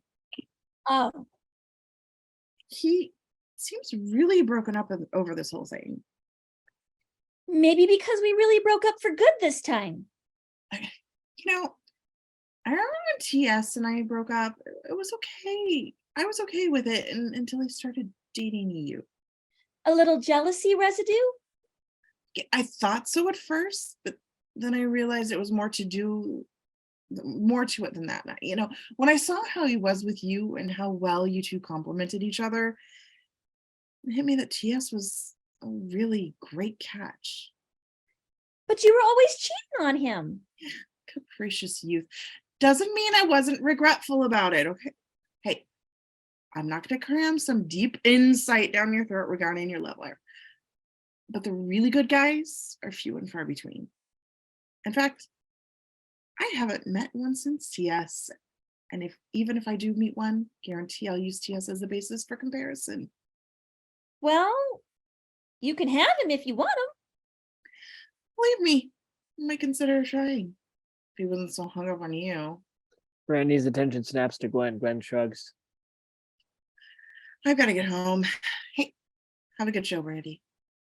Gwen exits. Brandy watches her go inside. Interior hall outside bathroom day. Brody leans outside the bathroom holding his Dixie cup and eating chocolate-covered pretzels. TS emerges, tucking his shirt. Immediately, they start walking. Chocolate-covered pretzel? TS takes the bag. I just saw Spenning by the stage area. You think I should try to talk to him again? These are melting. Don't be such a critic. Maybe he's calmed down enough for me to reason with him. Reason schmeezin'. You should go give him shit. Are you kidding? I'm trying to marry his daughter. All right. So you can't scream at him. What are you going to do instead? Kowtow. Be a total sycophant. It sickens me, but I have to win him over if I expect to get it back. There's a way you can kowtow, yet still spit in his face, so to speak. How's that? You stink palm him. Stink palm. Take your hand and stick it in your ass. Like this. You've been walking all day, and you're also nervous, so you'll no doubt be sweaty as hell. You should see yourself right now. A grown man with his hand down his pants. I probably look like my father. There. Now you shake hands with the guy. Hey, Mr. Spain, how have you been? What's the point? You know how long it takes for that smell to come off? Scrub all you like, it'll stick around for at least 2 days. And how does he explain it to his colleagues and family? They'll think he doesn't know how to wipe his ass properly. Meanwhile, you yourself are left with a hand that smells like shit. Small price to pay for the smiting of one's enemies. I'm not crazy about the guy, but I don't hate him that much. Oh shit, there he is now. I should do this alone. You do understand, right? Of course. Stay here. TS walks briskly away. Brody walks, pulls a pretzel out of the bag with his teeth and chews contemplatively. He sniffs his hand and gets an idea and then exits. Spenning talks with 2 network execs. Look, I assure you tonight's program will go off without a hitch. I sincerely hope so for your sake, Jared. It took a whole lot of convincing to get Bentley here to show after that business the other night. If there's anything even remotely resembling that kind of trouble, you can prepare to be busy 6 nights a week hosting the lotto drawing under public access for the rest of your career. Yes, I can assure you everything's under control here. A loud crash as heard. The execs shake their heads and walk off. TS enters. Nothing to worry about. Sound test. I'll see you back here around showtime. Mr. Svenning, I was wondering if I might have a word with you. You're still here? I thought you'd be gone already, trying to kill someone else. Just a few minutes of your time. If he's still here in 5 minutes, have him arrested. And make sure whatever that cretin dropped isn't broken. The assistant nods and heads off screen. Svenning stares, checking the stage area with TS following. Talk fast. I know you were caught up in the moment the other night, but I figured the benefit of hindsight would clear up this misunderstanding. Quint, how can I make this simple enough for you to understand? There was no misunderstanding. You cost me a grant that would have enabled me to make the leap into syndication viable programming. Now I'm forced to peddle this show to the network and beg for a job. You jeopardized my career. Now I'm ruining your love life. I'm going to ask your daughter to marry me. Quint, I accept the fact that you've no doubt fucked my daughter. You two were dating long enough for you to slime your way into her panties, and I'm sure you probably penetrated her once or twice in my house while I was home. I can accept this for 2 reasons. One, we all make mistakes. And fucking you is one of Brandy's only errors in an otherwise flawless career. And 2, because you couldn't have been very good. She did not, after all, balk at my insistence to drop you. And believe me, she'd have fought me tooth and nail if you were any good in bed. Women are like that, son. I can accept all of this. Not happily, but understandingly.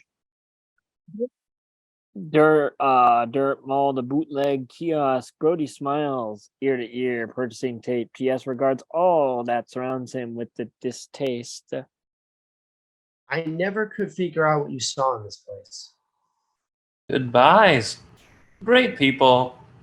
Earthy aromas. Hey, Walt. Brody!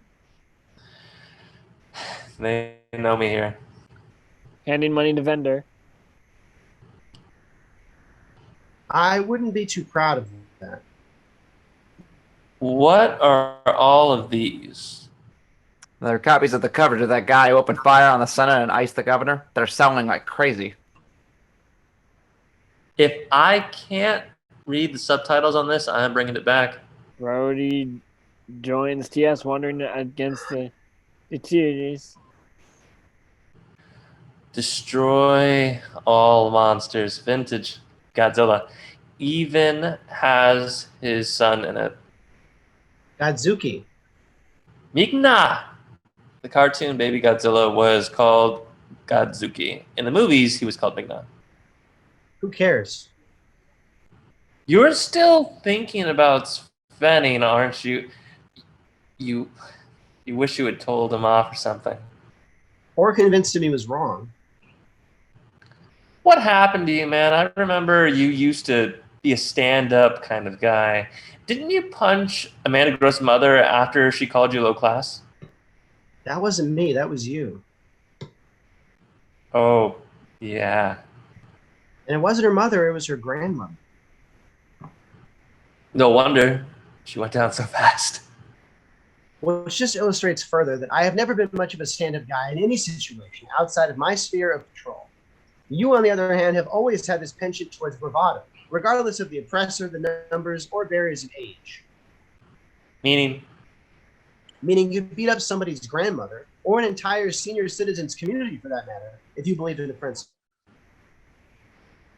Yeah, but only if they were really old. Maybe I was deluded. Maybe you were right when you said that if something stupid like the game show could trip up Brandy's feelings for me, then she wasn't fully into it in the first place. You're going to listen to me. To something I said. Jesus, man. Haven't I made it abundantly clear during the tour of our friendship that I don't know shit most of the time I'm talking out my ass or sticking my fingers in it? Sometimes, yes, but on occasion you let a nugget of truth slip out that actually makes some sense. I think this situation is one of those times. I'm telling you. Forget what I said. I'm clueless. Don't throw in the towel on this. Give her time. She'll get over it. Girls are amazingly resilient, man, like Katie Anders. The girl who transferred out junior year? Yeah. Do you know why she transferred? Didn't she go to a Catholic school? That was the reason on paper. The real reason comes out of this date we had. You went out with her? Just once. And somehow, maybe it was my tender approach. Maybe it was my shameless begging. Somehow she agreed to go down on me. So she's Rodgering me roundly, and out of nowhere, I let one go. Define that. I farted.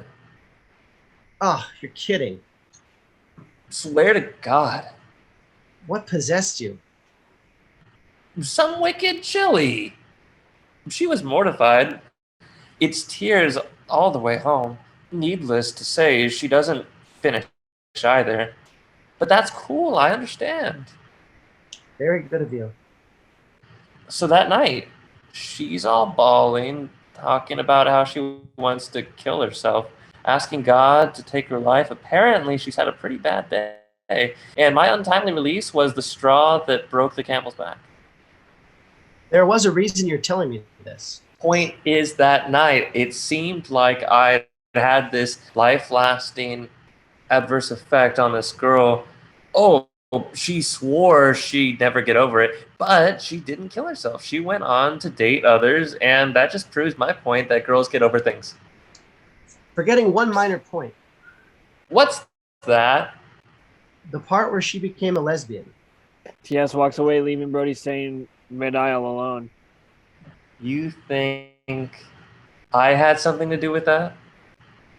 Stares at some artillery at the army stand. Brody joins him. Hey, man. I know what will cheer you up. Sage-like advice. From you? I don't think so. Not from me. From Ivana. Who's Ivana? Interior dirt mall, the psychic booth day sign outside veil covered booth reads Savannah top of psychic channeling fortune tested palm readings. TS stares at him, then at Brody. You've got to be kidding me. Is that ingenuity or what? What does palm reading have to do with being topless? Hell, man. It makes the news easier to take. She could tell me I was going to die in 10 minutes. So long as she told me topless. Your maleness amazes me sometimes. What can I say? I love tits. What kind of people patronize this service? People like us? You're not suggesting you and I. Come on. Don't be such a damn fundamentalist. I've reached my lowest today. This is where I draw the line. You know, you used to like tits too. Hey, I love tits as much as the next guy, but why would I want to pay some old hag good money for some supernatural chicanery coupled with sagging, wrinkled, weathered boobs? Interior psychic booth, Savannah sits at the typical palm reading setup. Comfy chair for the reader, 2 kitchen chairs for the customers, crystal ball. She is cover girl gorgeous. She meditates, eyes closed. Brody stares and smiles, yellows TS slightly. You've come for a glimpse at your future. Amongst other things. Talents like those I possess are not to be taken lightly. If you have a heart condition, suffer from nervous nausea, or a family history of stress-induced breakdowns, Empire Entertainment recommends you do not partake in the fortune-telling activities contained within. You guys still in? We're both healthy and strapping young men. That'll be $57.80. Gratuity is optional. Brody eyes glued on Savannah elbows. What? Brody nods at Ivana. You want me to pay for it? I'm broke. I'll pay you back. I can't believe you. I don't even want to do this. You'll thank me later. TS hands Ivana the money. She pockets it. All right, gentlemen. Free your minds. I'd like to free something. I sense a grave disturbance between you both. A difficulty affecting a resolution in a problem, something hard. I'm convinced. She's got the gift. Try to contain yourself. Look, miss, I appreciate the effort, and I'm sure you're very good at what you do, but you can skip the theatrics. My shallow friend here isn't so much interested in his future, if you know what I mean. All right, that's a relief, because I always work better when I don't have to say things in character. You don't have to say anything at all. Hey, you pay it. I should tell you something in order to do that. Oh, I've got to work unfettered. She removes her blouse, revealing a bare chest. Her right breast has 2 nipples. TS and Brody gawk, shocked. I could definitely sense the problem here. And apparently you're both in the outs with your respective studies. TS is amazed and intrigued by Brody and is repulsed by the 3rd nipple. He turns away, glimpsing only occasionally from behind his hand. Amazing. That's disgusting. You both feel the pangs of loss, yet only one of you makes it vocal. The other suffers silently. My God, you're right. We have to get going. How can this be resolved? I would say combine your efforts. You both have strong auras, okay? 2 strong auras produce positive results. I feel nauseous. So, in working together, You'll beat the odds, yes. That is what I see. Let me tell you what I see. that's great. I don't buy her power. When's my birthday? Between the 1st and last of October. Did you hear that? Very haunting. Let's go. Why are you stuck here in the dirt mall? You should be in an upscale commercial setting. You break into cash with your kind of accuracy. Yeah, believe it or not a lot of people, a lot of people frown on topless fortune telling, and unfortunately it's the only way I'm effective. Really?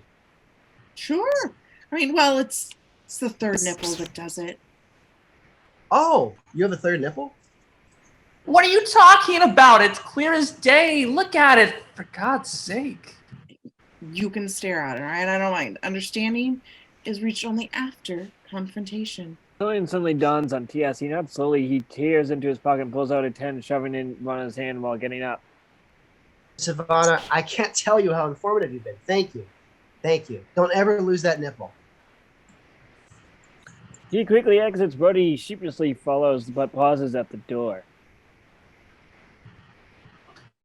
Do you have Any other body parts? Extra Just body curious. parts? No. It- Yeah. But you could double check me just to be sure if you'd like.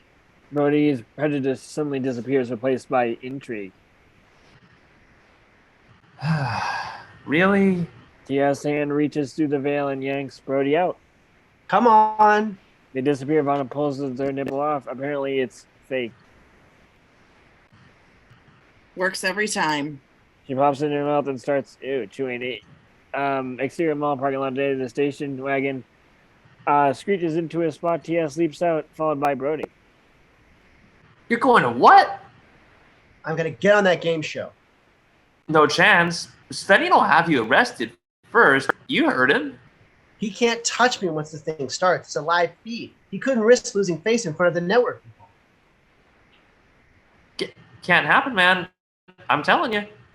I'm going to make it happen. Understanding is reached only after confrontation. That's what Miss Ivana said. Brandy will respond to confrontation. A passerby stops them. Hey, man, didn't I see you on CNN? TS throws an uppercut, knocking the guy out. Brody stares out, shocked as TS marches forward. And what the hell is your problem? You're supposed to be the impetuous one, not me. Why are you fighting me on this? I'm being rational. You're being scared. Scared that you might want to follow my lead and win back Renee. Renee, who? Whatever. Just meet me by the stage when the show begins. I'm going to need your help. Where are you going? Shopping. He marches off. What the hell am I supposed to do? The passerby that TS hit jumps Brody, pulling him out of the frame. It wasn't me, man. It wasn't me. Interior mall, bookstore day. Silent Bob stands there reading the novelization of Star Wars. Jay looks at Penthouse. He holds up the centerfold. Dude, this looks like your mom. Silent Bob looks at the centerfold and nods affirmingly. TS rushes in breathlessly. I'm looking over for you two. I need your help. Yeah, how? Are you up for getting stoned? Look at your fucking asking. Interior mall in lingerie shop day. Brody looks at his Rosna front window. He is joined by another man. They stand there quietly for a moment. Are you looking at the couple inside?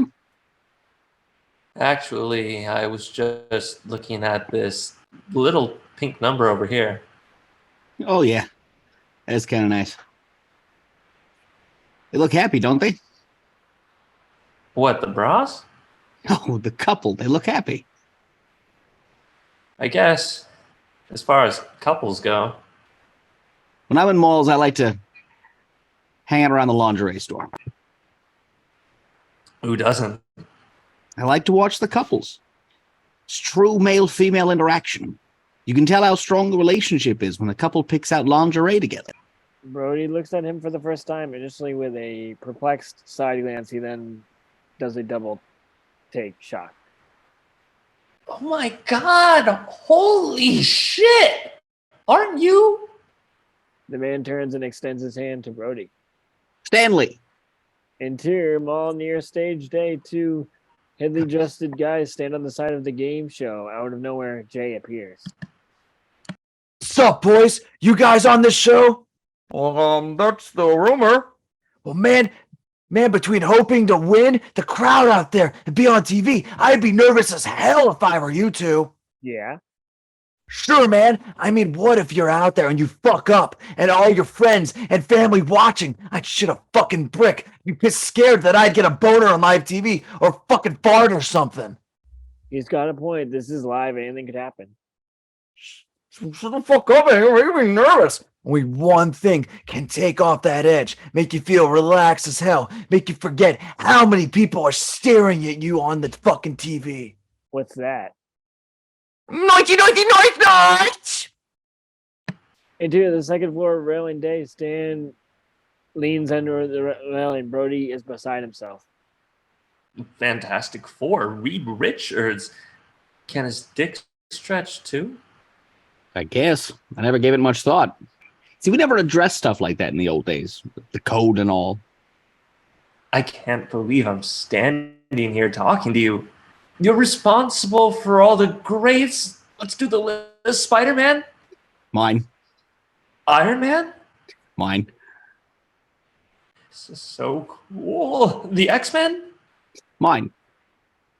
Shit, man, you're a god! Look at that couple. They seem very much in love. You know, what's with that? That's the second time you've commented on couples in love. I like seeing that. Do you have a girlfriend, Brody? Had one. We just broke up. What about the Thing? Is his dick made of orange rock like the rest of his body? Why did you and your girlfriend break up? She was a pain in the ass. Wanted me to be this typical boyfriend guy. I was too into my own world, comics and all. Sounds familiar. Who needs chicks though, right? Like, I need the hassle of someone constantly on my back to take her places and be romantic. She doesn't understand guys like us. You know, I used to think like you. There was a time when it was all about the comics for me. Had a girl, probably something like yours. She used to say, Stan, all you care about are guys in tights. You never pay attention to me. Eventually we broke up. See, what did she know? Here you are now, a legend in the field, probably had a slew of women since her. Am I right? Oh, lots of women. Me and Jagger had this running contest to see who had the most. Last time I checked, I was winning. Damn, that's hot. But I never forgot that girl. After our breakup, I was involved with my work and kept track of her through mutual friends. Did you ever get back together with her? One day I found out she was married to this guy from our hometown. I'd waited too long. I missed my window. Really? Yep. Thought I had all the time in the world, but I didn't. That's the thing. The plan doesn't always coincide with someone else's. Expecting people to play by your rules, that's unrealistic and arrogant. So, I went on with my life, built an empire, created some of the biggest characters in comics. Characters, I might add, that bore my heartbreak. How so? Well, Dr. Doom wears body armor to cloak his mangled form, right? Well, that was me beneath that armor, covering my heartbreak. The Hulk, normal guy 1 minute, a rage of emotions the next. Each character came to be a fashion for dealing with what I still consider today to be the greatest mistake of my life. The girl that got away.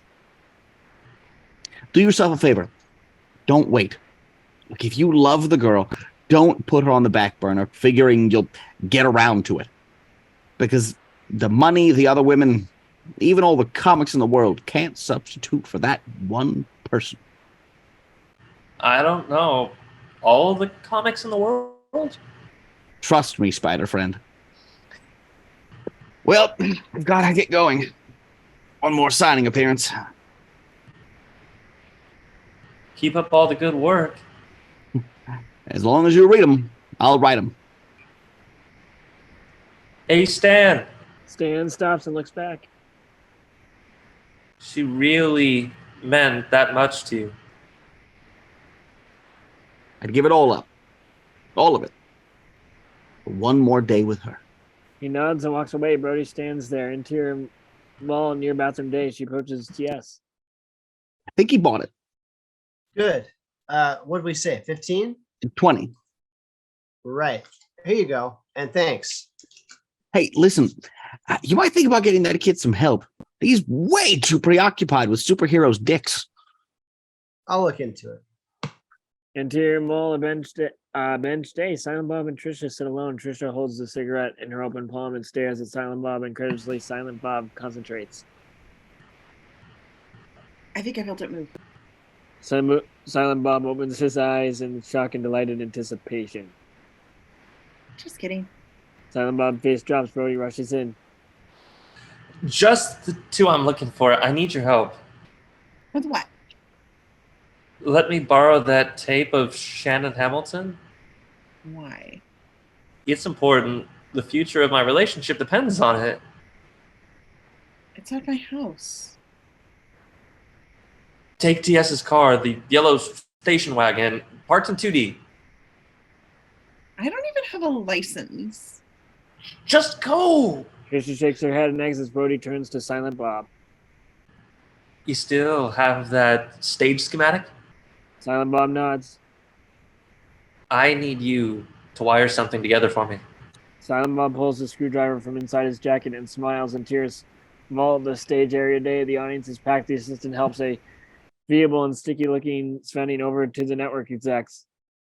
Jesus, what's with him? I don't know. I seem to have fallen ill quite suddenly. But be assured, everything's fine. We're about to start. You're in for something really special tonight, gentlemen. We've lined up. Excuse me. Sandy fumbles with a bag and vomits in it. Jesus. I'm sorry.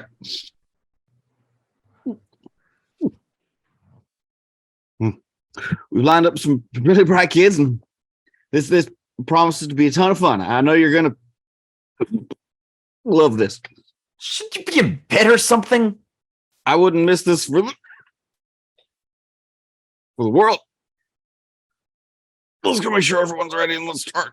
Interior backstage day. Silent DS and Jay are at some off-screen giggling is heard. How much did you smoke? All it took was 2 fucking joints. These guys were lightweights. What do I owe you? My treat. As long as you promise that next time you pop your lady, you make her call you Jay. You know, snoochie boochies. Let's just hope there is a next time. All right. I'm ready. What the hell happened to these two? Power of the dark side. Wait a second. There's only 2. Where's the third? I never saw a third guy.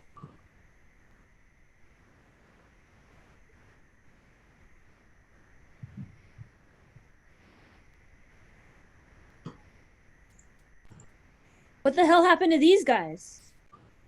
They got lightheaded. Got that right. So what? Are they going to cancel the show? What do you care? I'm supposed to be on it. I'm Gil Ryan, pseudo number 3. We're going to be taking their places. I'm T.S. Quint, and this is Brody Bruce. Hey, didn't I see you on the news? Look, dude. Don't give him any shit. Something's going on here. Where's Mr. Svenning? The assistant joins them. Mr. Spanning has come down with a sudden case of diphtheria. What's with those two? They got sick. We volunteer to take their places. Isn't this the guy from Monmouth College? Him and the crazy broad try to kill the governor. Yes, it is. All right, Quinn. I don't know how you're trying to. I know you're trying to pull here, but it's not gonna work. I'm away to Mr. Spanning, and we'll postpone the start until we figure this out. Security! Brody comes across with an uppercut, knocking the assistant out. Jesus Christ! You knocked him out! No, hit him! Security dude comes over. Oh, yes. Somebody call me. What happened to these two? They got stoned and knocked this guy out. I think he needs medical attention. That's not what. Oh. Brody steps on Gil's foot. Gil Shelton falls backward. We're going to need this guy out of here. The show's about to start. Will do. He pulls the out cold assistant off screen. Brody grabs Gil. Look, dude, no more shit. Just go out there and woo like you're supposed to, and nobody gets hurt. When Trisha shows up here with the tape, you get it to Silent Bob, understand? Sure. Wait, where is that tubby bitch?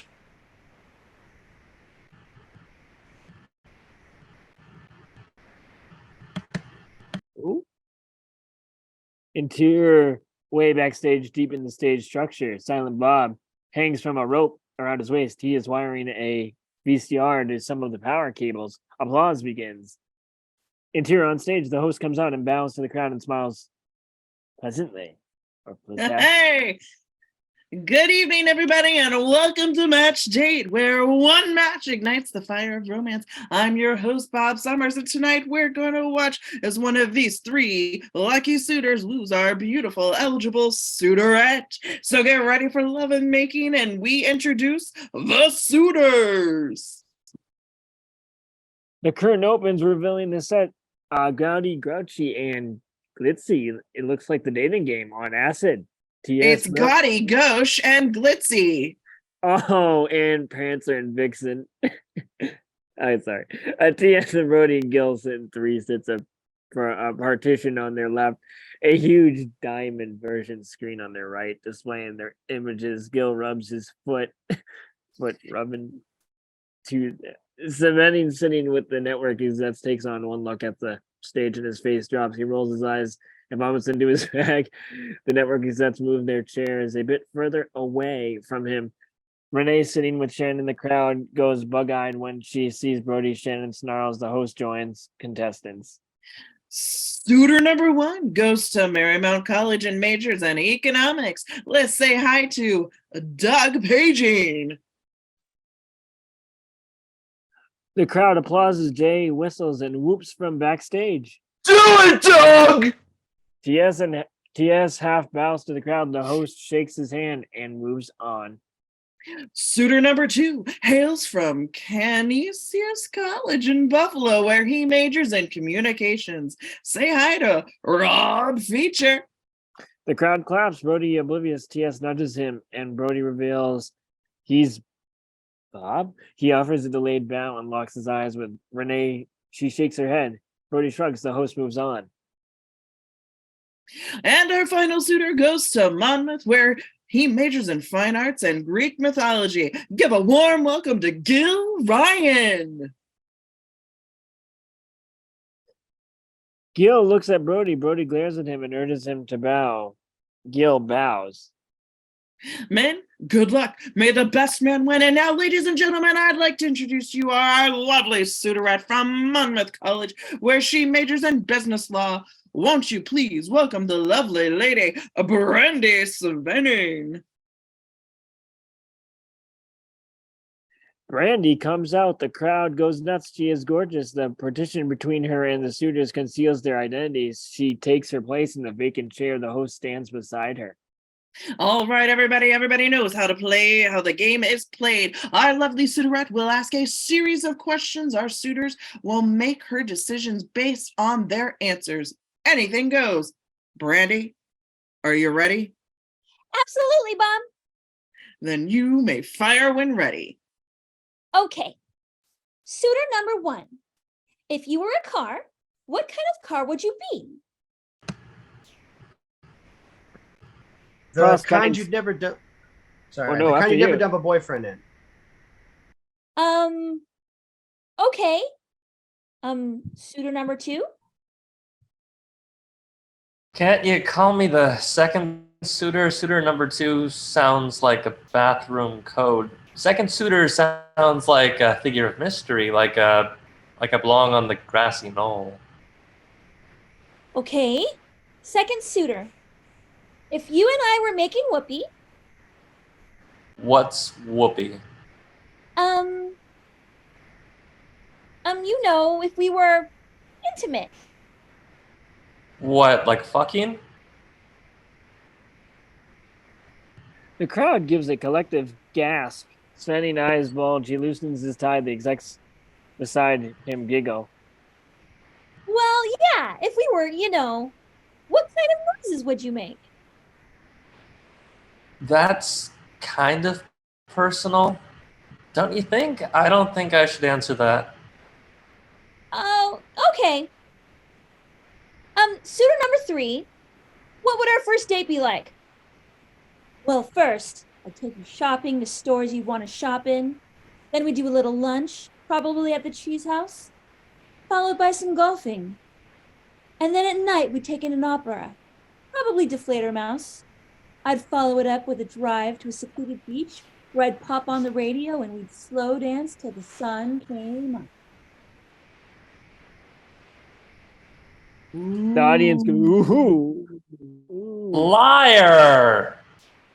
You know, all you do is hump her leg for an hour and try to get in her pants.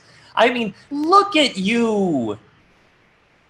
You look like you haven't been laid in years.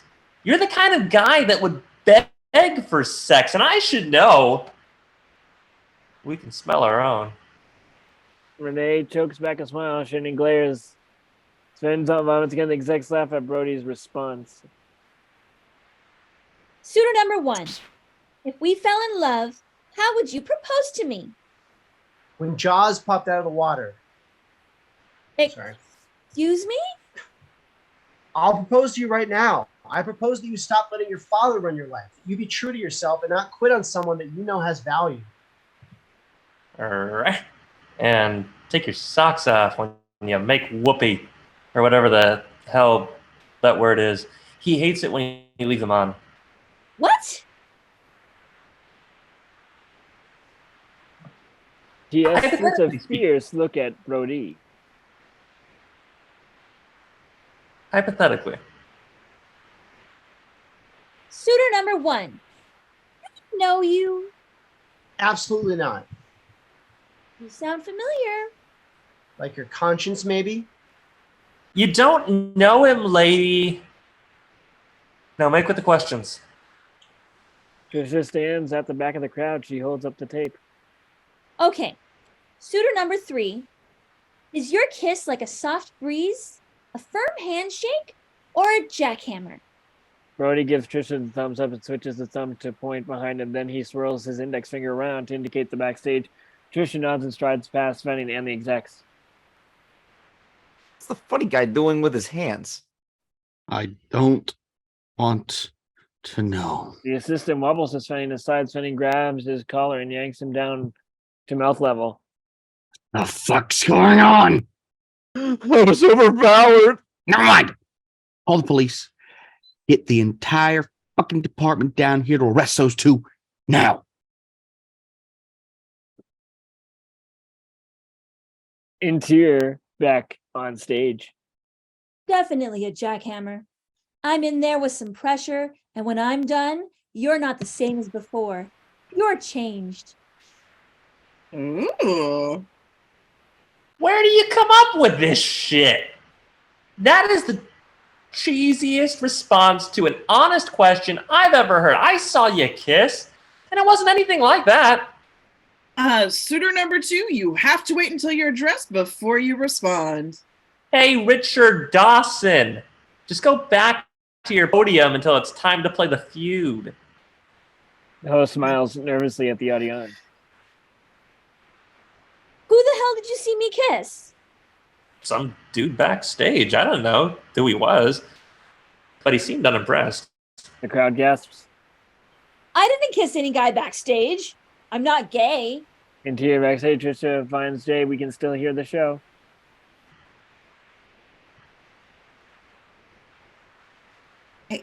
Brody told me to give you this. Are you watching this shit? It's fucked up. I don't think I want to be here when that tape does what I think it's going to do. Interior on stage, Brody's still roasting Gil. Hey, Suderette, this guy's a homophobe. Is this the kind of guy you want to spend a vacation with? This hate monger? I don't hate gay people. So you love them. Yes. I mean, no. Textbook closet case self-loather can't be comfortable with his own sexuality. The hell with him. What about you, Suderette? How about you answer a question from me? I don't think that's... How strong are your convictions? What are you talking about? How easily do you quit? Let's say you wind up with one of us. Hopefully not Rush Limbaugh over here. I am not like Rush Limbaugh. Oh, why not? Because he's fat? Now you got something against fat people, too. Interior backstage, Silent Bob is giving his hookup its initial final touches. Did you know? Silent Bob looks up. Jay stands above him holding the tape. He waves it. You ready?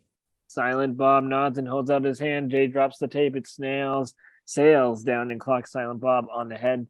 Lady miraculously on a crossbeam below. Silent Bob stares at it, bug-eyed. Interior on stage, Brandy defends herself. If I have a conviction, I stick to it. Were you ever in love? Yes, as a matter of fact. Oh, really? And what happened to your boyfriend? We broke up. Why? Because it just didn't work out. Were you unhappy? Sometimes. Why? I don't know, the usual baggage. It was a long distance romance. He lacked a sense of romance. He almost ruined my father's career. He got me implicated in attempted murder. That was an accident. P.S. Hey, what about the rest of us? Ask me a question. Suitor number 2. Well, what about me? Gil, just shut the... Jay smiles from the sidelines and gives a thumbs up. Brody smiles back, nods, and looks at Shannon. Shannon glares at him from beside Renee. Brody smiles and points at him. Second suitor. Would you ever make whoopee in public? Already did once today. Renee smiles. Shannon stares at her, shocked, and shoots Brody a fierce look. Brody continues. But my cousin Walter jerked off in public once. True story. He was on a plane to New Mexico when all of a sudden the hydraulics went. The plane started spinning around, going out of control. So my cousin decides it's all over, and he whips it out and starts beating it right there. Svenning goes red and fury with opponents. The execs smile ear to ear, hanging on every word. So then the other passengers take a cue from him and start whipping it out and beating like mad. Jill stares at Brody, riveted. So all the passengers are beating off, plummeting to their certain doom, when suddenly the hydraulics kick back in and the plane rights itself. It lands safely and everybody puts their pieces or whatever away and aboard. Nobody mentions the phenomenon to anyone else. The execs are teary-eyed with laughter. One slaps Svenning on the back. Svenning manages a half smile, then shakes his head. Tia stares at Brody. Brody shrugs. Gil is on the edge of his seat.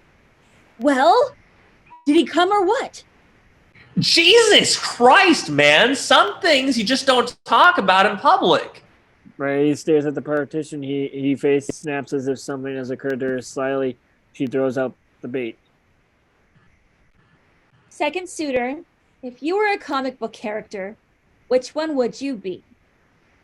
Wow, that's a great question. Tough one, though. I mean, what does the response on the physical prowess keen detection skills, the ability to banter well with supervillains.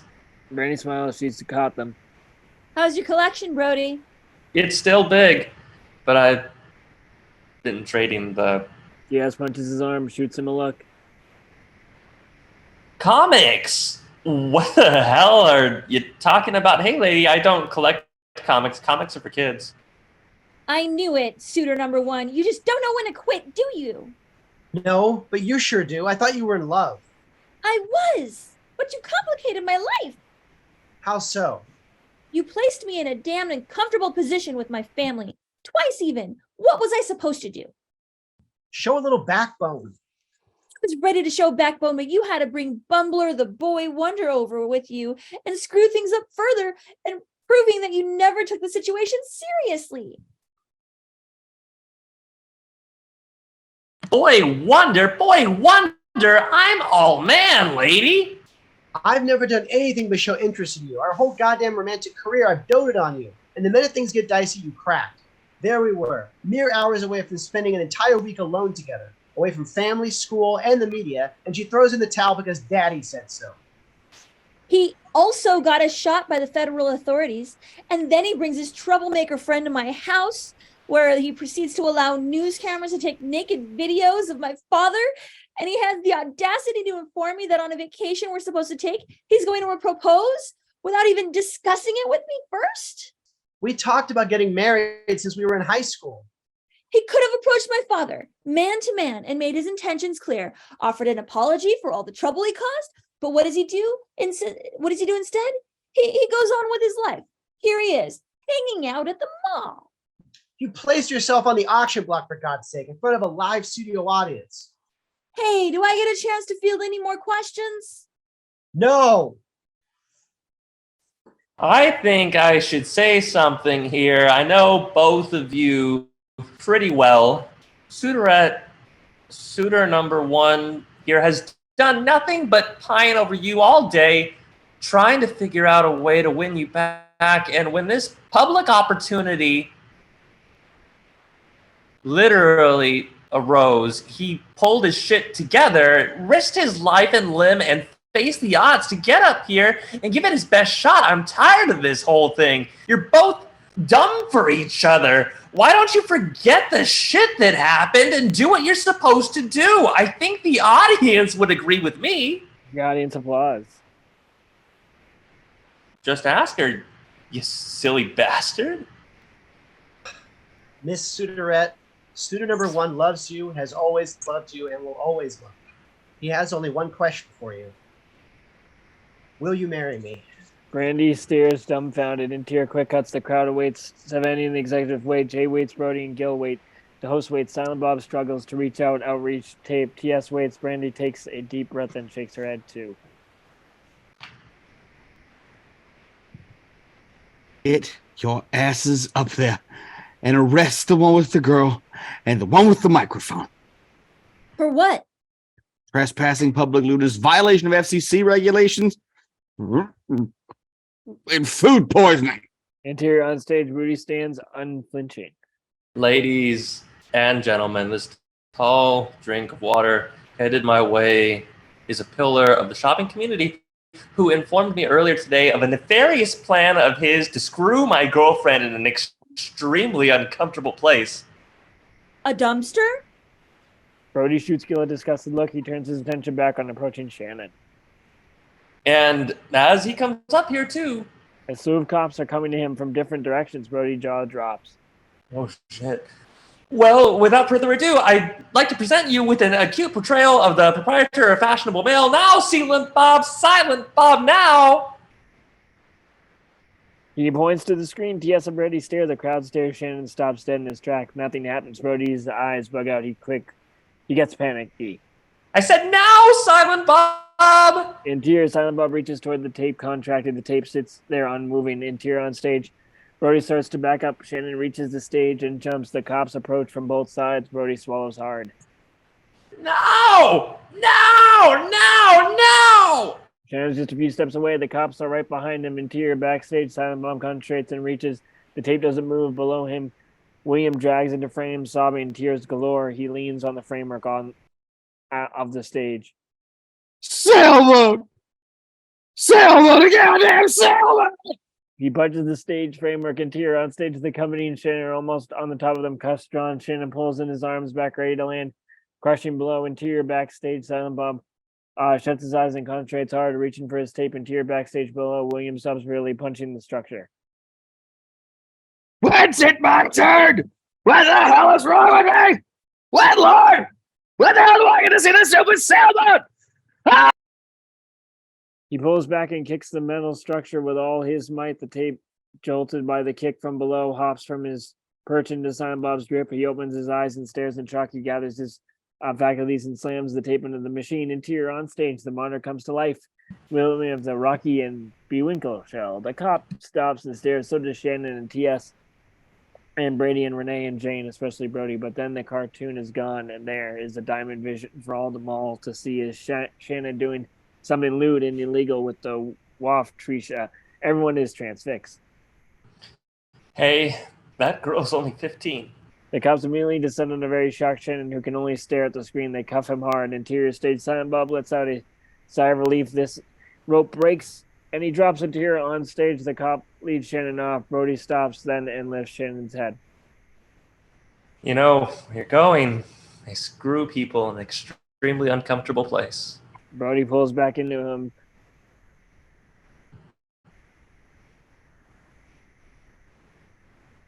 Hey! You can't strike a prisoner in police custody. Just once. All right, but make it fast. Yes, and Brandy kiss. Would you have really gone on a vacation with the winner? What do you think? I think you would have. But I would have sent you a postcard. Jane and Silent Bob walk beside the stage. Silent Bob pulls the rope off himself and smokes. They pass William, who is now slumped on the ground, crying in his arms. What the hell is wrong with me? So it was out of your reach? How the hell did you get it? Silent Bob smiles and shrugs, and he smokes. The Jedi mind trick? Silent Bob nods. Holy shit! Motherfucking doing that shit! Adventure, excitement. Jedi craves not these things. Brody jumps off the stage and joins Renee. See that up there? You call that romance?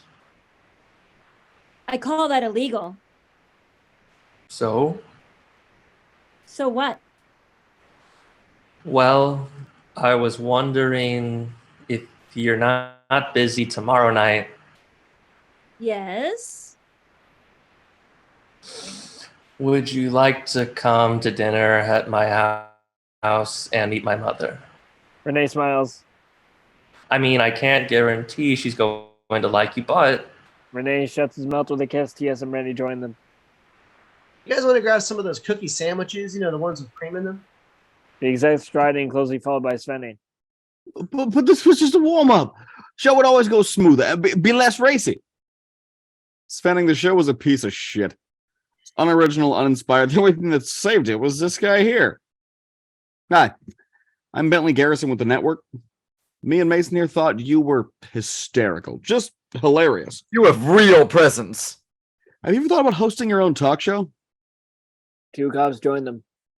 Him. You're offering him a network job. Excuse me, sir, but are you the producer of this program? Of course I am, you dumb bastards, and I want these two arrested. Sir, you're under arrest What? What for? for broadcasting lewd or indecent images in a public forum and for violations of about 19 different FCC regulations. Jesus Christ. He dry heaves and then vomits. And vomiting on my shoes. Where are they now? T.S. and Brandy stand on a small dock in their wedding attire. Behind them is a small back front. The priest blesses them and they kiss. T.S. and Brandy tied the knot after Greta Jaws pops out of the water behind them at Universal Studios, Florida. The screen flashes and the images is frozen as a photo of the cover of magazine. The headlines reads, Ricky and Marley, exclusive photos from the Hard Edition coverage. Hard Edition covered the event exclusively. Brody comes out from a very familiar Kern wearing a nice suit. He smiles and waves to the unseen crowd. Brody took over hosting duties on the Toon. Renee sits in the crowd applauding manly. Brody winks at her, but still lives with his parents. See you on close up on Svenning, also on the studio. He shakes his head. Svenning also got a network position. Pulled back to reveal Svenning wearing a janitor's uniform, holding a broom. Trisha sits at the table signing books for a customer. Trisha's book spent a record 72-week seller list. The movie will be out. Yeah. Shannon holds out the bars in his prison cell, faces twisted in agony. Shannon made a lot of new friends in Rahway. William is still slumped against the stage when the writing appears. He looks at it. William eventually saw the sailboat. William. Yeah? Jay and Silent Bob walk down a stretch of highway. And Jay and Silent Bob, well, that's the whole credits. Fade out. The end. It's a whole different story. Oh, that. That was great. Travisisms aside, thank you everybody for watching. Everyone did a wonderful job and have a great night. Stop.